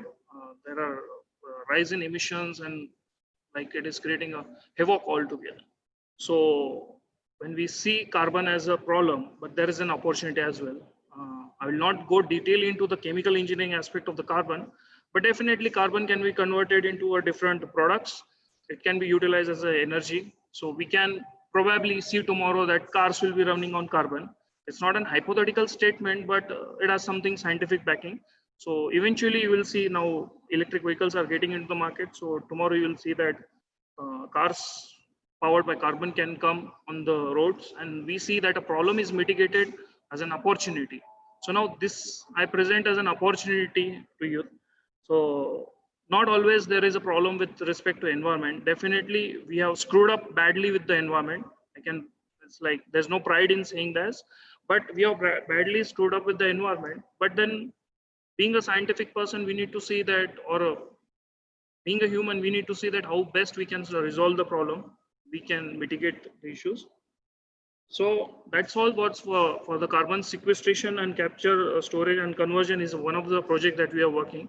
So my gist of this complete talk is basically I would tell the youth which is attending across the globe this complete conference is that when you approach when you pursue any problem or approach or see any problem, there always is an opportunity that you need to see. It's just a matter of perception, but definitely it's not a one-day job. Like I shared the story of Shirdi project where we converted our product waste into products. It was 3 years of research that took us with the help of Terry. Then we converted into product and then it went live. So now for the same thing was for the construction waste as well. Our project was related to construction waste being converted into affordable housing. So that also took us 4 to 5 years to develop the complete project with the help of structural engineering experts from different eminent institutes in India. We developed that thing. So that also project is developed and now handed over to a particular institute, which is taking up this ahead. Same in a similar way, Shirdi is doing. Now currently, my area or like the way the things are moving in the world is like are moving with the help of data science and analytics. So when I say data science and analytics, I purposely say over here that what gets measured can only be managed. Suppose if we know the pollution levels, then only we can manage it. Suppose if I know the pollution levels of CO2, then only I can convert into a resource product, into a sustainable resource product. So that's why data science and analytics in the future is going to play a greater role in all of the projects, specifically in climate change activities as well. So that's 3 of our projects that we are doing from this. And I look forward to the panel discussion to share more things with you as the things wind up. So, yeah, thank you so much for this, talk. It really gave us ideas as to how we can make ourselves even better when it comes to delivering content to the students. We have few discussion questions for all the speakers. But before that, Saltanat, would you like to, screen Mr. Shetty's video? Because then it will also help us relate his work when we see the video. Yeah. Maybe before we start the discussions, quickly, if I can check with maybe Rakesh ji, अगर आप बताना चाहेंगे कि आपके काम में बहुत interesting काम है आपका, कैसे क्या चैलेंजेस आपने फेस किए इंडस्ट्री के साथ, बच्चों के साथ, ऐसा कुछ भी काम करने में क्या चैलेंजेस आपको आए? तरु जी, चैलेंजेस उस समय तो नहीं आए थे. चैलेंजेस तो सिर्फ लोगों के कहने में थे. कभी फाइनेंसिस की प्रॉब्लम नहीं आई. एक बार जब शुरू किया तो वो चल ही निकला. हाँ, ये जरूर लोग कहते थे कि अपने बनाए घोंसले के अलावा चिड़िया कहीं आती नहीं है. सामान का सिलेक्शन बहुत जरूरी था कि वो इको पूरा का पूरा अपना हमारे लिए इको मटेरियल ऐसा हो जो इसके ऊपर कोई ऑब्जेक्शन ना उठाए. से बीच में अब जब सामान नहीं मिल रहा था लॉकडाउन के टाइम में, तो हम लोगों ने प्लास्टिक के बॉक्स से बनाना शुरू करा. तो उसमें कुछ थी प्रॉब्लम. अंदर उसमें न्यूज़पेपर लगाया, बाहर उसके कपड़ा लगाया ताकि वो थोड़ा कूल रहे. तो ऐसा कोई ऐसा चैलेंजेस नहीं आई. जब शुरू करा तो वो चल ही निकला और अब तो चल ही रहा है. तो इसमें ऐसा कुछ नहीं. आप लोग भी एक बार ट्राई जरूर करें. घर के बहुत नॉर्मल सामान से वो घोंसला बन जाता है. उसमें कोई मुश्किल नहीं है. और वो चिड़िया को चाहिए भी. वो ढूंढती रहती है बेचारी कहाँ घर बनाऊं. तो मेरे हिसाब से मेरे को ऐसा कोई चैलेंज उसमें आया नहीं अब तक. और खुदा चाहे कि आगे आए भी ना चैलेंज तो ज्यादा बेटर रहेगा. बिल्कुल सर, बिल्कुल. Saltanat, are we ready? Okay. So I think we can continue with the questions. Thank you Rakesh ji. आपने जो बताया कि challenges as such नहीं थे, लेकिन challenges मेरे ख्याल से mindset में थे, क्योंकि बिल्कुल बिल्कुल बिल्कुल बिल्कुल बिल्कुल बहुत जरूरी है कि हम ये एक्सेप्ट करें कि हम अपना जो रोजमर्रा का जो हमारा कचरा निकलता है उसको हम कितने बेहतर तरीके से यूज कर सकते हैं, मैनेज कर सकते हैं। तो हाँ जी, तो जब whenever we talk about ESD, the first thing that we have to take into consideration is that we have to play with mindsets. We have to actually deal with the mindsets of all the citizenry of the students, because we all come with a conceived notion. हमारी जिस तरीके से upbringing हुई है, हमारी surroundings जैसे रही हैं, हमारा notion बहुत different होता है जो कि actual चीजों को affect करता है. So yeah, one challenge is that which we all of us at TERI also face, because changing behaviors is not though it's not a rocket science, but it is not less than that also, because हमारा interaction होगा limited time के लिए, but एक बच्चा या एक student जितने भी time अपने surroundings में रहता है, that is more important. So it is important to understand the role of surroundings when it comes to ESD. Thank you, Rakesh sir, for that note. I would also like to understand. तरु जी, एक बात मैं कहना चाहूंगा, बहुत अच्छी जो मुझे अभी पिछले 2 साल 3 साल में देखने को मिली है, क्योंकि हर वीकली हम लोग एक वर्कशॉप करते हैं, और अब जो 35 और 40 की एज के जो पेरेंट्स हैं, उनकी बहुत कोशिश रहती है कि वो अपने बच्चों को लाएं और उनको सिखाएं कि अच्छा देखिए ऐसे कंजर्वेशन होती है, और ये एक बहुत अच्छा साइन है कि हम लोग जाग रहे हैं उस चीज को लेके. तो हम लोग सिर्फ घोंसले के अलावा जो थिएटर करते हैं वाटर कंजर्वेशन के ऊपर या क्लाइमेट चेंज पे, उसमें भी वो अपने बच्चों को पार्टिसिपेट कराते हैं. और अब क्या बहुत हैरानी इस बात की हुई कि वाइल्ड लाइफ वीक के दौरान में हम लोगों ने थिएटर किया IUCN के साथ, और उसमें आप 179 बच्चों ने सिर्फ 2 दिन के नोटिस के ऊपर बहुत अच्छे तरीके से प्रेजेंट किया. तो उनमें जाग रहे, यंग पेरेंट्स बहुत अच्छे तरीके से जाग रहे हैं, और मुझे लगता है उनको जागना भी चाहिए, तो कमान उन्हीं के हाथों में. तो मुझे लगता है ये एक बहुत अच्छा साइन है कि हम लोग जाग गए और अब थोड़ा थोड़ा जागना शुरू हो गए.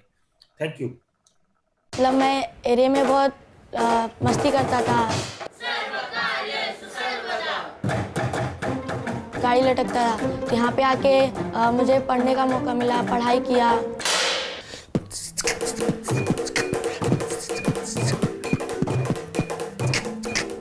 The Dharavi Rocks band, because it performs on recycled plastic drums, they become the ambassadors for recycling. Our kids have started doing rap. एक था फ्लामिंगो का वारा, The lyrics are from their lives. घर दी उड़ान उसने दोस्त बनाने, पंखों को खोल आसमां को पाने, पंखों को खोल आसमां को पाने. पूरा गाना.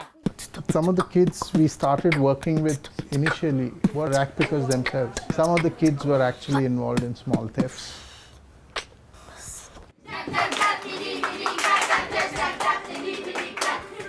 हम जब प्रैक्टिस करते घर पे तो हम 2 या 3 घंटे तक यहाँ पे मतलब हम एक फैमिली के जैसा रहते हैं, और यहाँ पे हम खाते हैं पीते हैं, और यहाँ पे कभी कभी हम सो भी जाते हैं.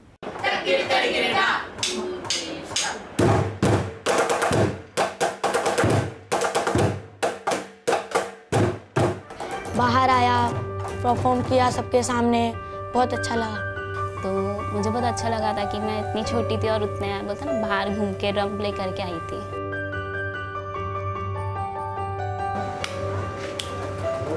When you train kids, when you put music into their hands, it is empowering them. There are thousands more kids whose lives need changing, and we need to reach all these people and bring them into the system. Future के लिए तो मैंने मतलब ऐसा मैंने drum में कुछ नहीं सोचा है, बट मैंने ड्रम के बाहर में सोचा है कि मेरे को आगे जाके सोशल वर्क करना है, NGO खोलना है खुद का.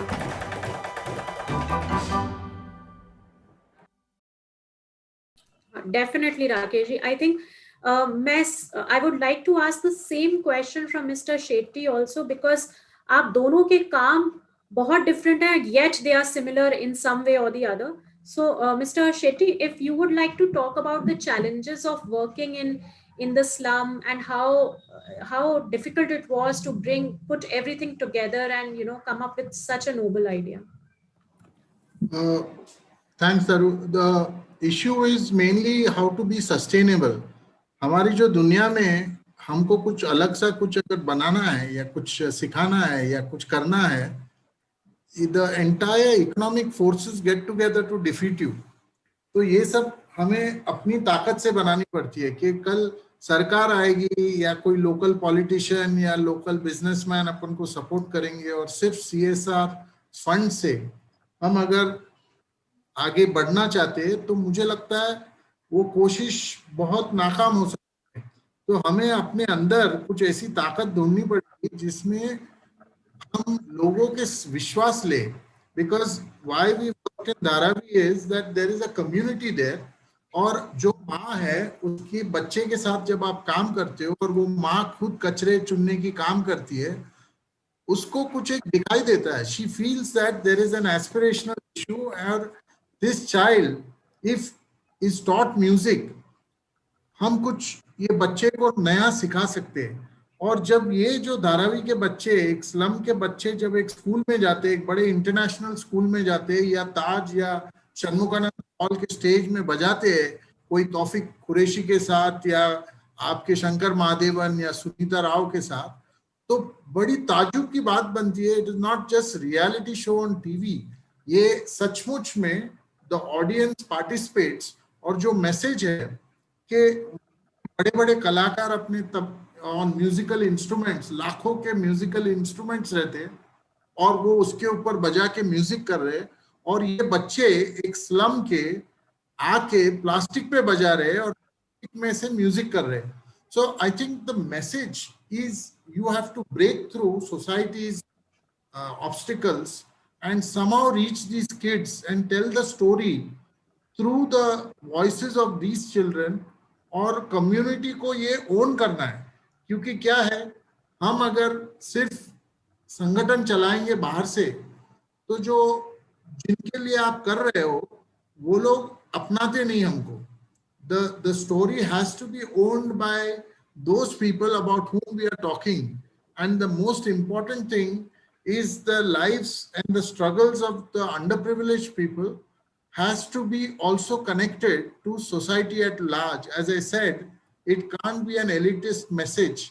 हमको environmental issues को, we have to bring it to the level where the entire country and all the communities participate in this and make it across caste, across class, across religion, और इसको एक secular voice बनाना पड़ेगा।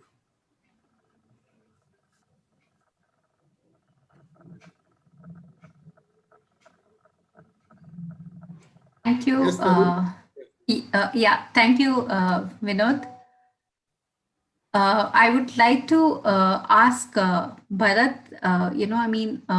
the whole work that you've been doing, where you've been trying to make science very interesting, very fun, stimulating.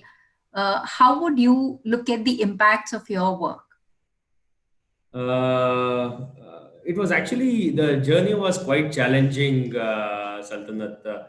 When we went to the department and the education departments with this agenda, to be very honest, for them to allocate time for us or any non-curricular activities was actually a huge challenge.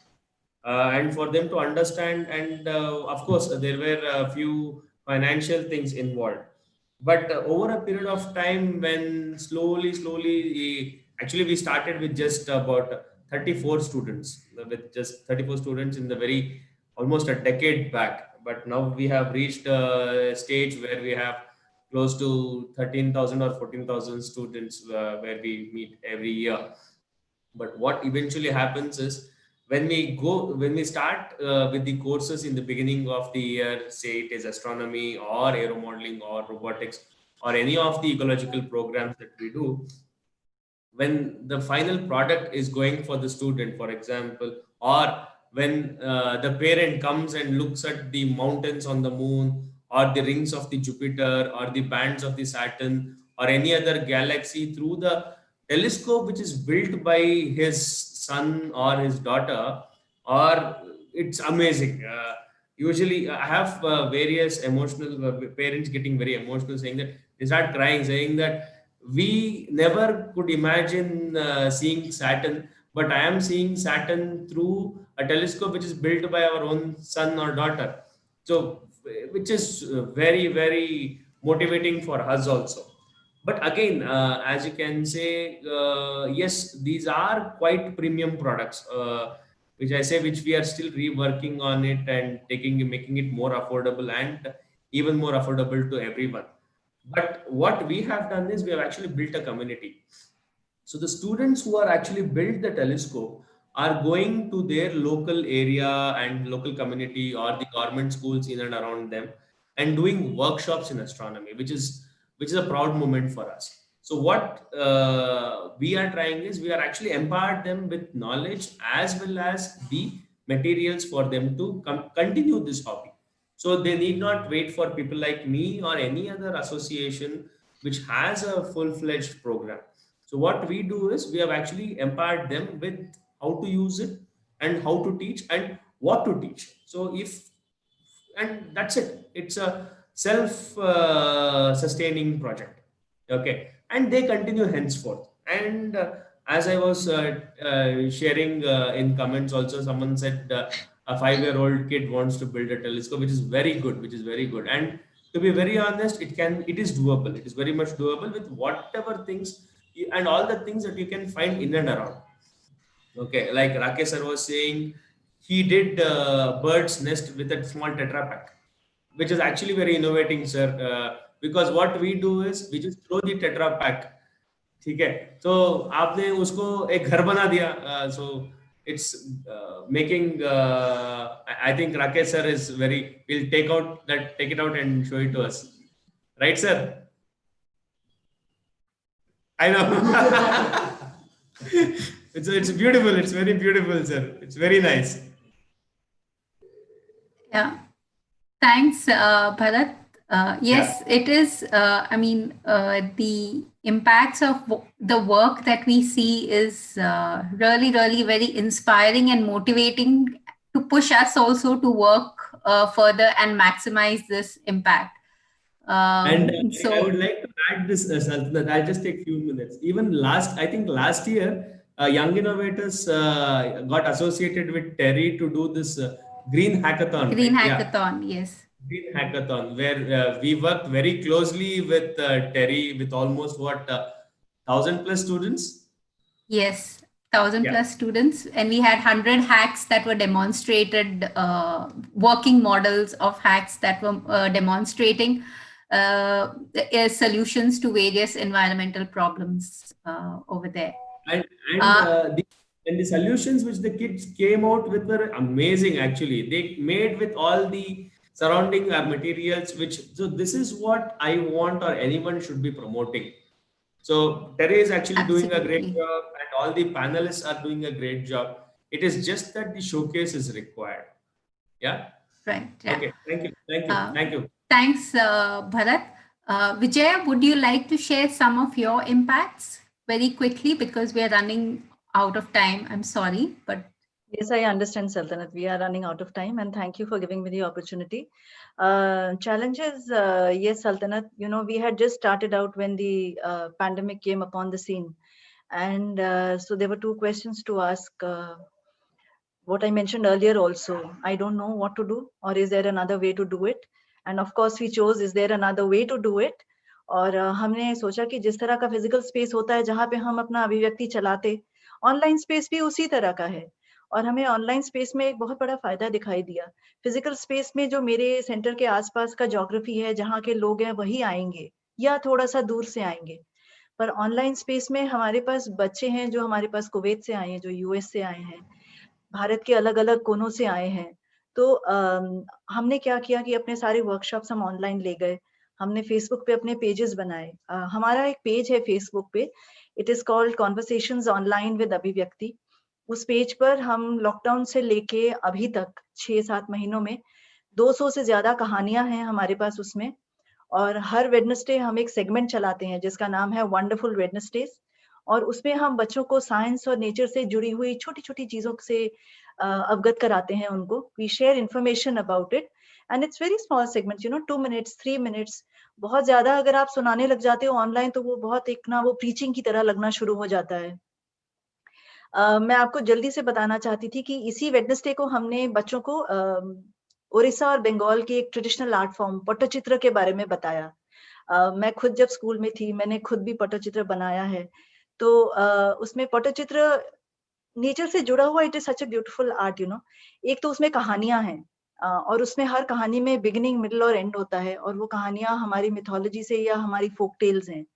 आप पटचित्र में जो colours use करते हो, उसमें primary colours होते हैं, red, black, yellow, green. आप जो ब्लैक यूज करते हो, वो कोकोनट के शेल्स को जला के वो ब्लैक सूप बनता है, आप उससे ब्लैक यूज करते हो। जो रेड, ग्रीन आप यूज करते हो, वो मिनरल्स हैं और वो पत्थर हैं जो हमें अपनी धरती पर मिलते हैं। और जो जिस कपड़े पर आप पटचित्र बनाते हो, उसके ऊपर एक ग्लू लगाया जाता है जो आप टैमरिंड के पेस्ट से बनाते हो। तो आप एक आर्ट फॉर्म है और मेरी एक कहानी है, उसमें हमारा फोक टेल्स भी जुड़ा हुआ है, उसमें आर्ट भी जुड़ा हुआ है, और उसमें एक स्टोरी भी जुड़ी हुई है। ये हमारा सेगमेंट है और पेज का नाम है कॉन्वर्सेशंस ऑनलाइन विद अभिव्यक्ति। एक हमने एक और अपना पेज शुरू किया जिसका नाम है अभिव्यक्ति recommends. When we talk, you know, it is very important about the kind of language we are using. What are the words that we have in our language? Do we have words which are peaceful, which are about sharing, which are about connections? Or do we use words in our language which are angry, which are anxious, and which create stress? So these words are very important. So we share these words on our page Abhivyakti Recommends, again on Facebook, so that we have a vocabulary which shows you how you are only a part of that entire creation. आज मैंने एक word share किया अपने page पे, word है nemophilist, and nemophilist का meaning है a person who loves forests. nemophilist का page है। और एक दो दिन पहले मैंने एक word डाला था जिसका मतलब नाम था sossegado, एक पोर्चुगीज वर्ड है सोसेगाडो। सोसेगाड उससे आता है और उसका मतलब है a laid back appreciation of life. और मैं बहुत जल्दी से आपको एक वर्ड बताती हूँ जो हमारी मिथोलॉजी से है। हमने असुर वर्ड बहुत सुना है, बट अगर आप कभी वो वर्ड को ब्रेकअप करके देखेंगे, if you ever breakup the word असुर, इट मीन्स अ प्लस सुर. What do you mean by the word sur? Sur means to be in sync and to be in harmony. So what is asur? Asur means when you are not in sync. And if I were to take that terminology today, somewhere the kind of lifestyle choices we have made, we are all asur. Instead of being human beings, we are not in sync with our surroundings. So, you know, we tell them how to create the vocabulary which helps you be connected and shared. If you think that you are a human being, then your world is very limited. But अगर आप सोचते हो कि आप एक creature हो, तब आपके पास इतनी बड़ी दुनिया हो जाती है, and you are just a small part of that world, you know. So when you say that sustainable living is about changing attitudes and creating identities, it is our stories, our folk tales, our traditional arts which give you identities. And what is happening is that what did we inherit from our forefathers?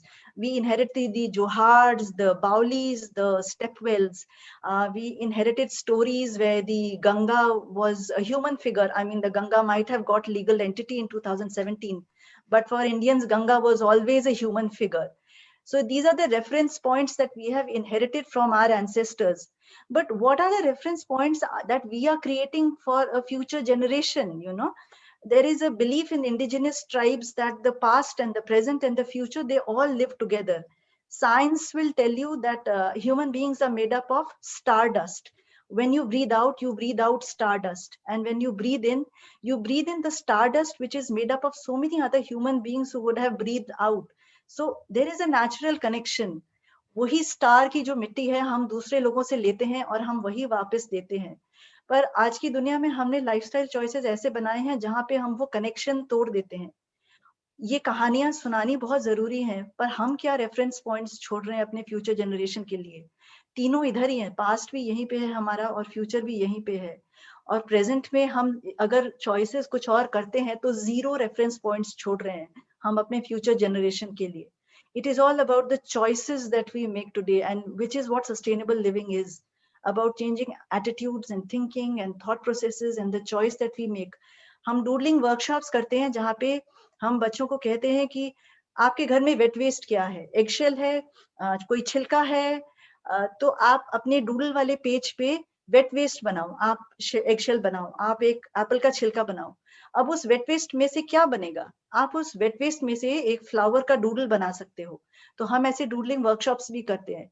आप बहुत urban high rise में रहते हो, पर एक सुबह कूड़े वाला आता है जो वेट वेस्ट और ड्राई वेस्ट अलग लेके जाता है, तो वो वेट वेस्ट का होता क्या है, आप अपनी बालकनी में वो खुद ही कर सकते हो। ऐसा नहीं है कि इतनी छोटी सी जगह में आप कुछ कर नहीं सकते हो। एंड एज एडल्ट्स लर्निंग सिर्फ बॉटम अप नहीं होता है, टॉप डाउन भी होता है। एज पेरेंट्स क्या हम वो करते हैं, एक स्मॉल स्टेप रोज क्या हम वो करते हैं? When we wake up every morning, do we say that? And it is, there is a environmentalist and author, Wendell Berry, who tells us that if you conserve what is given to you, it remains a gift. If you do not conserve what is given to you, it is not a gift. So, when there were these challenges before us, we thought of taking it online and connecting, and we have such a beautiful community that we have been able to create in our pet hugs, in our workshops. And we are creating a workshop for children again, where we are using creative tools like journaling to talk about topics that have for so long been a taboo in our society. हम अपने बच्चों के साथ कभी मृत्यु या death के बारे में हम बात नहीं करते हैं, पर अगर हम नेचुरल वर्ल्ड को देखेंगे, death is a part of living, and the acceptance of death is so high, but we shy away from talking about such things. Do you know what happens to a butterfly when it dies? When a butterfly is going to die, it will take shelter under some leaves, या वो butterfly अपना sir नीचे करके घास के ऊपर बैठ जाती है और अपने विंग्स को टाइटली पकड़ लेती है. It is an acceptance that nature tells you. You wake up every day and you are so amazed at the sun. आपको लगेगा कि जब आप किसी एनिमल को देखते हो, वो इतना खुश होता है हर सुबह, आपको लगेगा कि शायद उसको आज सन पिंक दिखाई दे रहा है और कल उसको ब्लू दिखाई दे रहा है, पर वो सन रोज वैसा ही होता है. But we are losing that sense of wonder as human beings, and we are losing that acceptance that our life is finite. And as soon as you accept that your life is finite, you become more conscious of the gifts that nature has given us. So we are building a workshop on that. I'll leave it at that, Saltanat. I know the time is limited. Thank you. Yes. Thanks for sharing the challenges and how you've been overcoming these challenges to carry forward, the work. I'd like to quickly hand it over to Taru so that we can then quickly conclude. But before that, there's something else which Taru would like to speak to you about.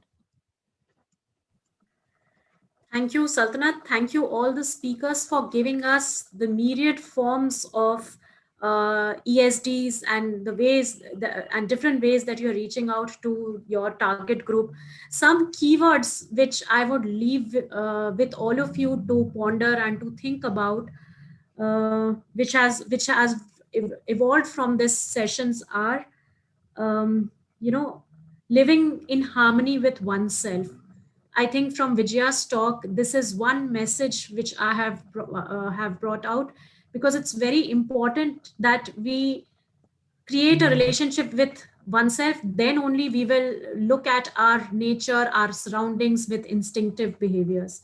The other, term that I came across was critical thinking, and how we have put our passions into learning about environment. So if critical thinking is there, if we know what ways we could create solutions to a problem, I think we will all be at a point where we don't want somebody else to guide our paths. We would already know what our paths would be. Secondly, from Bharat's talk, product-based learning is something that was very, very catchy. I think everybody should get into experimentation and think what we have with ourselves that we could turn out into something useful. I also want to pick up an instance where Rohit talked about spirituality and sustainability. I think it's very important to see sustainability in all the domains of our lives, whether we are cooking or we are working, or or we are praying, or any actions that we do every day. I think there, if we find sustainability in any space that we are, I think half of our problems are solved. Problem solving skills, experimentation from Rakesh sir is something that struck me. From Vinod sir, from Mr. Vinod Shetty's talk, participatory approach really it was one thing that all of us take into account. I think all of this messaging that we've got from our speakers give us one notion, whether we want to be a part of the problem or we want to be a part of our solution is our choice. With these words, I would like to end the talk. I'm sure that participants who have attended the session today would take back some messages and get in touch with the speakers as soon as they think that it is crucial for them to be in this discussion. Before concluding the session, I would now like to take this opportunity to invite Dr. Ash Pachori. He is a senior mentor of the pop movement and the man behind the Pop Festival. Thank you, Dr. Pachori, for joining us in the session today. And thank you for this wonderful opportunity that you've given us. It was our pleasure to host this session, and I'm sure all the speakers and participants were waiting to meet you. So over to you.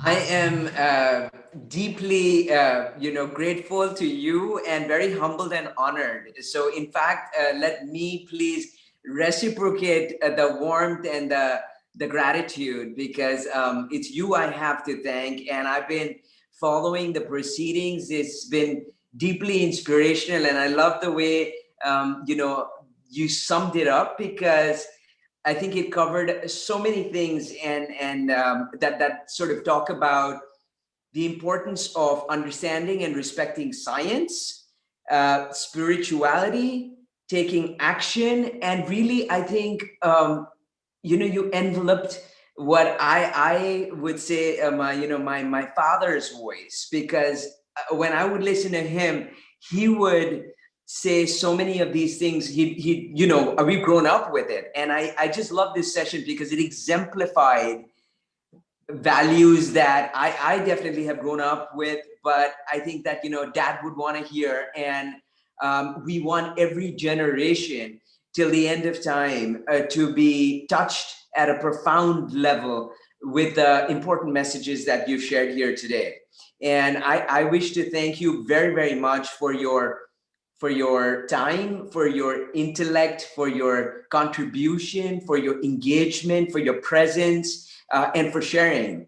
And I know that everyone here who's been processing very intently all that you've walked us through over these hours in the midst of a Saturday is something that we'll continue to work with for the rest of our lives. And that's my hope. And I know that's what Dad's hope would have been. And I just want to provide a little context, because the pop movement really is a manifestation of his vision and his legacy. And so, some of you might know, because I know you actually oftentimes spend much more time with Dad than even we did. But he really strongly believed in the fact that he'd gotten to a point where he was totally convinced that it would take reaching out to the youth in the future, the 1.8 billion youth in the world. And he'd say that all the time. You can listen to a lot of his addresses, and he'll always say this. And he strongly believed in it. He lived with that conviction deep in his heart. And that's where the pop movement was born. And I just have to say that today's session in particular is one that deeply and profoundly embraced the values of education and inspiration that's built on knowledge, that's founded on science. And I listened to the many fantastic initiatives, the Green Hackathon, and the innovation that you have supported. And I know that this is something that we need today, and we need these creative approaches. We need these interactive approaches. And as part of the pop movement, in fact, Dad was waiting for 50 years of Earth Day.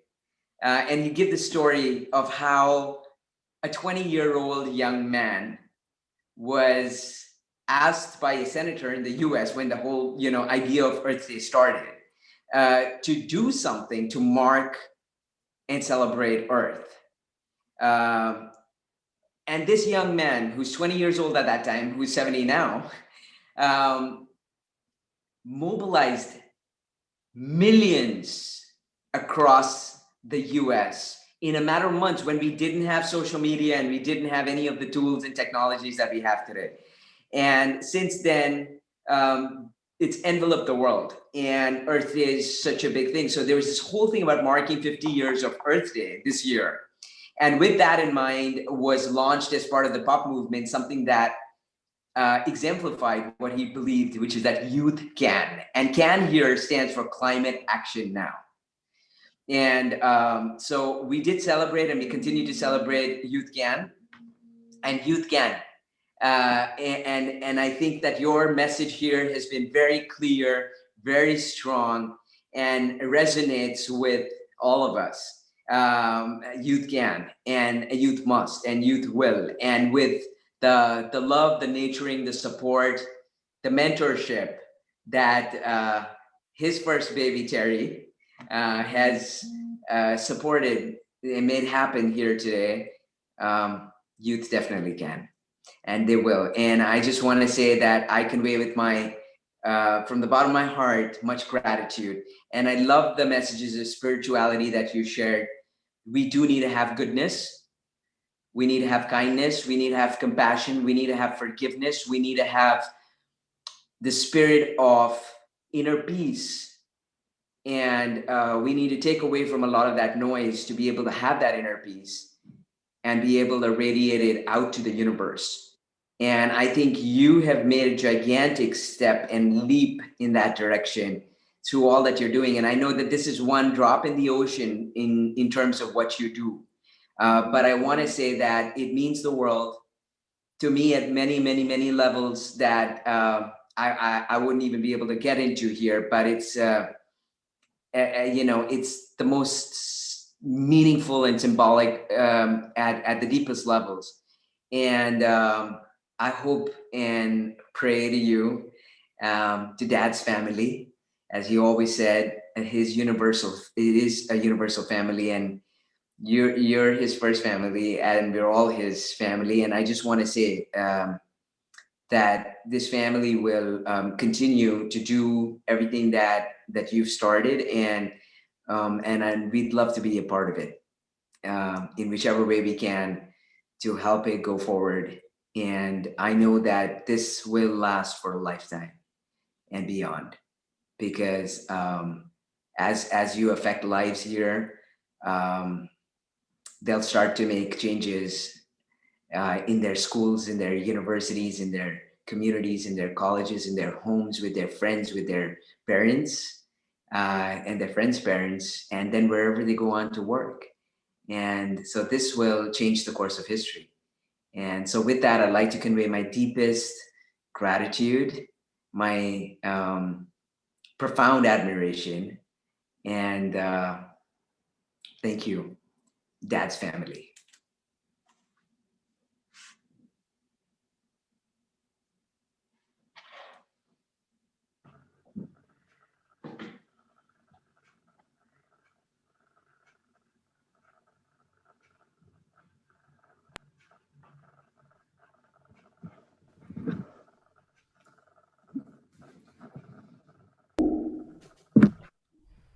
Hello everyone.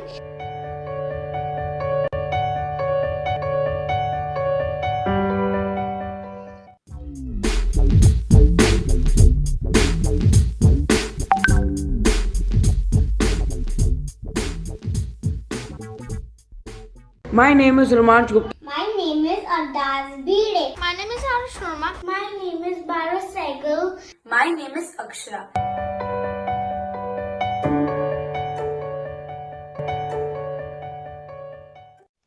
Hello friends, the earth and its resources have been misused and abused. Climate change is real. According to me, environment is a very precious entity and needs to be preserved because it is always passed from one generation to another. I'm concerned about the increasing air pollution? Environment means our surroundings. Humans and animals need a clean environment to live a healthy, peaceful life. The Mother Nature is very beautiful and which is visible from the breather the lockdown has given to nature. Today I'm going to be telling you how you cannot pollute the nature and its Mother Earth. I'm going to give you 4 ways on how you cannot pollute the earth and its nature. In the words of Greta Thunberg, this is the biggest crisis humanity has ever faced. We need to adopt, reduce, reuse and recycle as bread and butter, otherwise we will not be able to survive. We are the agents of change and the future depends on the actions we take today. Let's all work together for green and prosperous planet. I also feel that the only way to preserve our environment is by adopting the Sss Theory. According to this theory, the first S stands for shameful, the second S stands for soulful, and the third S stands for a savior.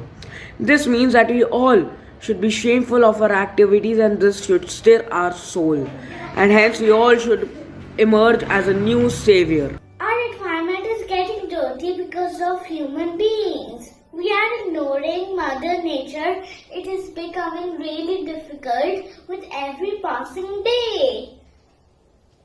We should save water, electricity and plant more trees. Saving environment does not mean that we should only save trees, but animals, birds and aquatic life. We should conserve forest as it gives us clean air, rain, provide floods and preserve groundwater. We should stop using plastic completely. Driving less, walking or cycling more will also help save the environment. Save environment and save mankind. I think it is now high time that we should all resolve to using eco-friendly ways of energy utilization. Number 1. Stop using plastic bags and start using cloth bags. Number 2. Stop using water in showers and start using bucket baths. Number 3. Don't litter. Number 4. Reuse paper by using its both sides. Thanks to COVID-19, this lockdown was beneficial for environment. I saw blue sky, starry nights, located planets and constellations, a rare sight. For the first time, animals were moving freely and humans were locked in their homes as depicted in my drawing. I plead the world to grow more trees and think more wisely, fulfill needs and avoid wants. Let's build a healthy planet together. This is my poster on coronavirus. This is how the earth looked before the coronavirus. You know why it looked black? Because a lot of people were running their cars, and because car runs on gas, it made it black. And now that the lockdown is here, it looks green because our planet is clean now.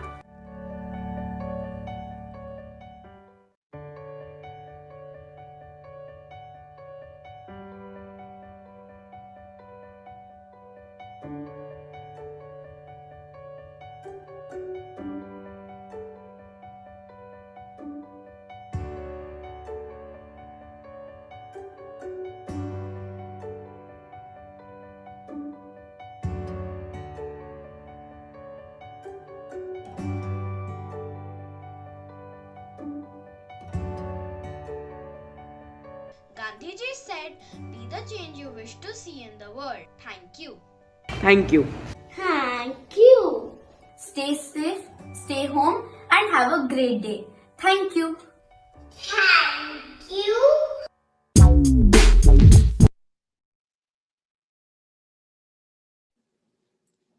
Thank you. Thank you so much. That was truly inspirational to see so many students, talking about conservation, talking about how COVID-19 has also helped in a way. So thank you for screening this video. It would be nice if quickly we can, switch our videos and take a group print screen, not a picture, but a print screen. Yeah. Thank you so much. I just want to convey my deepest gratitude to you, Samji, to Sultanat, to Rohit ji, to Vijay ji, to Mr. Shetty, to Bharat ji, and Rakesh ji, and certainly to Shetty for making the connection and making us sort of bringing us together to start to consider this and plan and make it come to fruition. Thank you. Thank you, Dr. Ash Pachori, for this opportunity, and thank you to all the speakers for sparing time for this session. It was truly wonderful to have you all and to learn about your or of your distinguished work. We promise to stay in touch for our future programs as well. And if there are any proceedings that you need from this session, please get in touch with Sultanat or me. Thank you so much. Thank you. Stay safe, everyone, and look forward to seeing you soon. Thank you very much. Have a great day. Thank you. Thank you, everyone. Bye. Thank you once again. Thank you ever so much. God bless.